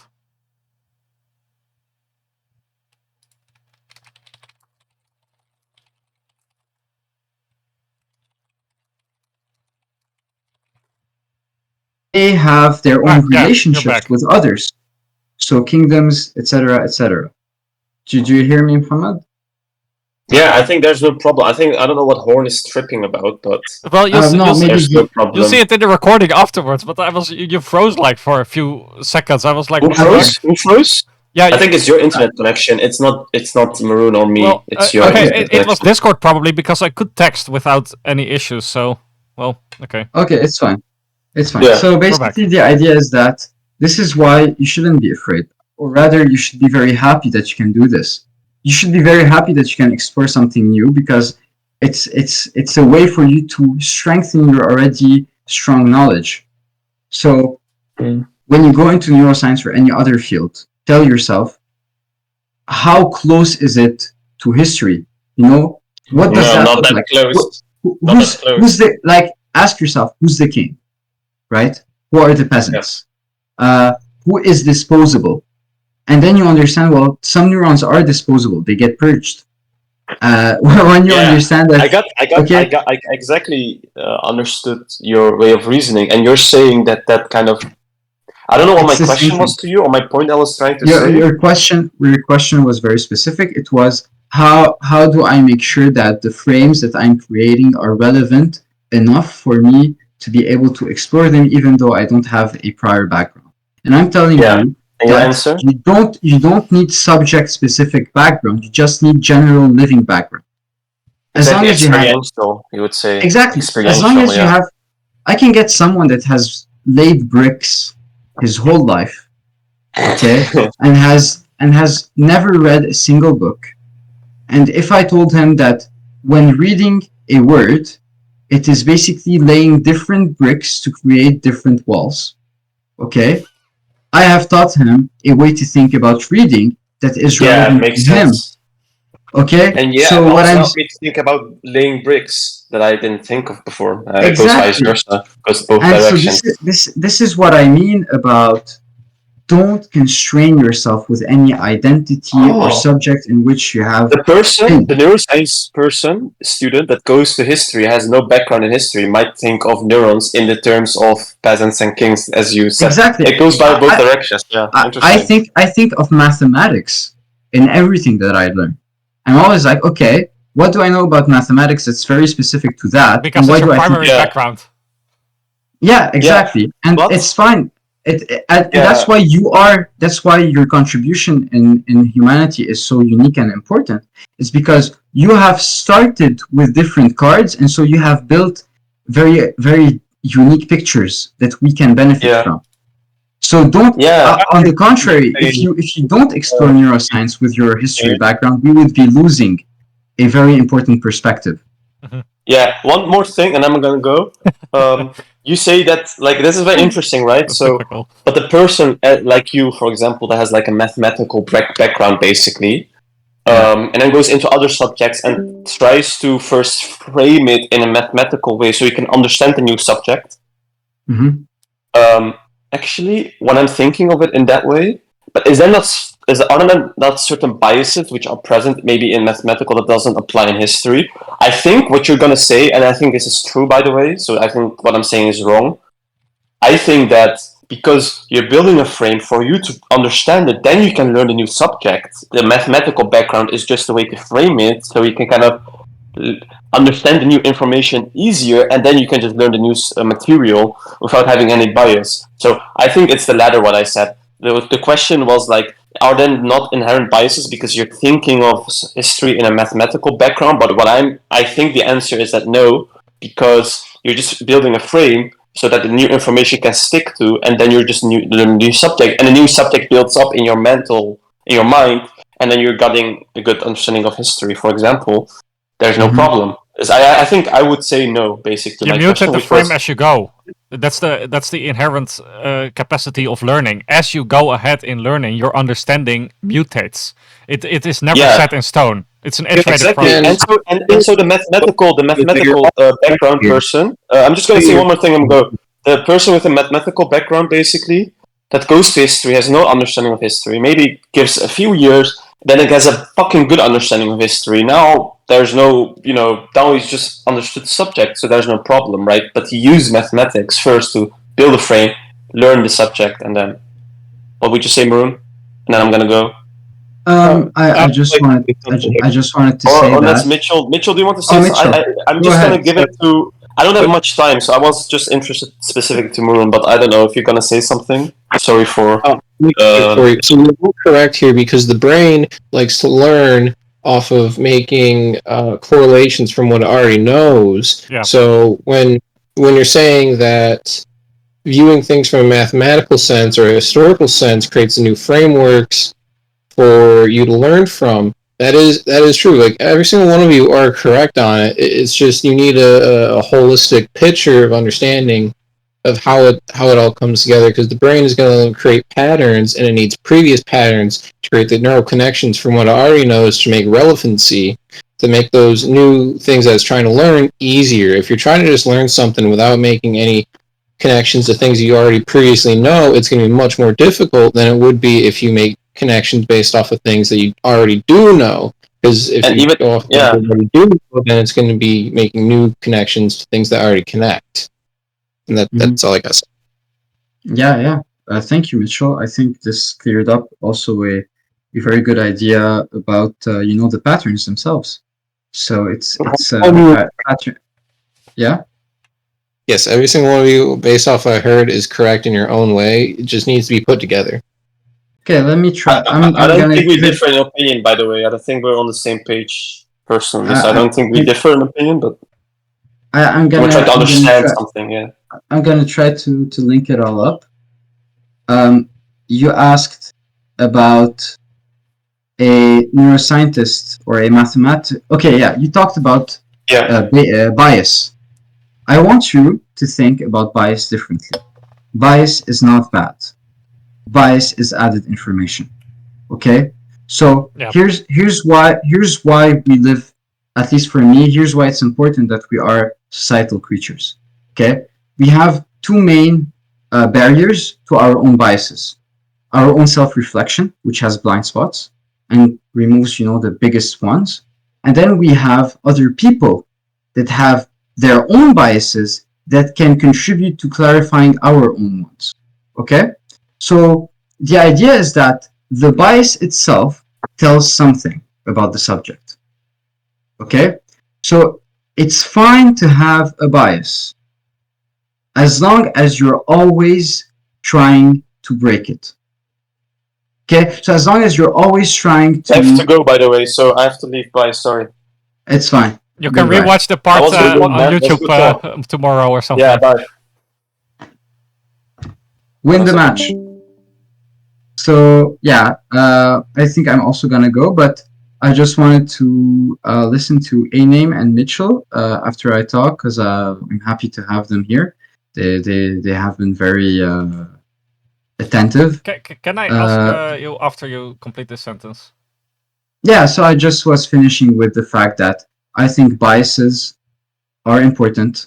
They are parts of the actual subject itself, and they explain the filter with which I described my image.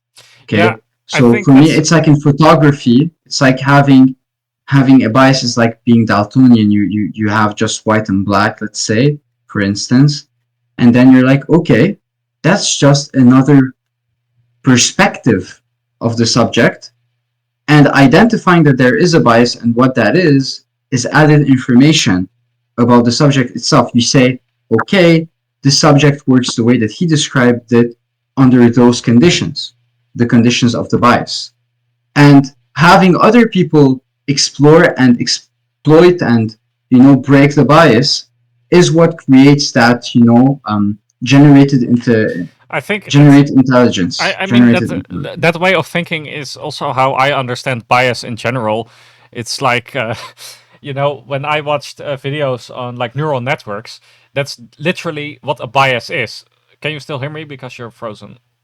Oh no, you're not frozen. Okay, yeah, I can see you still hear me. So yeah, you're muted, but I understand you hear me. So basically, in a neural network, if you calculate the value of any neuron, it's the neuron of this layer times the weights associated with it to each neuron in the next layer. Usually there's new ones, but it's about the principle. And then when you have that sum, you add a bias onto it. And that is basically how you calculate the value of a neuron. So a bias is nothing more than an addition. It's not inherently bad. Just like a dictatorship isn't inherently bad. It is the person who makes it bad. So specific biases can be bad or good. But in itself, it is neutral. Yeah, and always under a specific aim. So I wanted to tell this to Muhammad, but I couldn't. So basically, the idea of the aim, we talked about this goal setting. the aim naturally in our minds will filter what we see. That's the bias. Our aim is what we find relevant. And so the idea that, what's the biggest frame, what's the biggest aim, it's very hard to answer, but it's good to explore our own frames. But that's the whole point of it, right? It's what is good under what context and when and how and why. Yeah, exactly. Yeah, I think it's also very important to keep a light heart when learning, because it eases the energy consumption in that exploration, because whether we like it or not, decision making is a very energy consuming process. Mhm. Having a light heart in that exploration, making decisions on the fly and trying and exploring, is basically a maintaining of the energy to be able to move forward with higher levels of exploration. Yeah, that is also why most what you often hear is that like really really successful people, like with a lot of responsibility, people like Barack Obama, I think George Lucas too, some people like that, they always have like a specific set of clothing. They have like a million times the same piece of clothing, so they can minimize the need to take small decisions and focus all their efforts on the big decisions. Basically Yeah. the principle of energy consumption. Okay, awesome. You know, I Awesome. find it I think I'm interesting that gonna you leave. mentioned clothing wear, because that could also go off of like correlations within the brain. The brain certainly does like making correlations for a piece of clothing, at least from an esoteric perspective. You could have your ritual clothings, which will put you in a certain mind frame, or you could go with something more mundane, like making sure your bedroom is only for sleeping. So that way, when you go to go bed, it's easier to sleep because Yeah. your correlations are sleep with the bedroom. Yeah, I actually think that's really important, right? The environment shapes you, and that's a really great addition, Mitchell. I think we would benefit more from you being present and talking more. Honestly, Yeah, I honestly just woke up and looked into Discord. Like I've been awake for as long as I've been in this conversation. Okay, well, good morning, my guy. Thank you. Yeah, Maru, I'm you gonna should have join to more leave. often too. And I think indeed, after this, after we end this session, I'll stop the recording, obviously, and I'll upload it to YouTube tomorrow, probably. And then because I need to think about how I'll describe it. So, but it was a great session, most definitely, and I enjoyed having people here. And I still think intellectualism and learning are different. I just need to do more research onto it and formulate my thought. So. It's feel free to do so. Mitchell, also feel free to ask any questions, because I know I couldn't stay for more. So if you have any questions, feel free to DM me. I'll answer them. Absolutely, I'll do that if I can. See you. Yes. You have See a you all good one, later. man.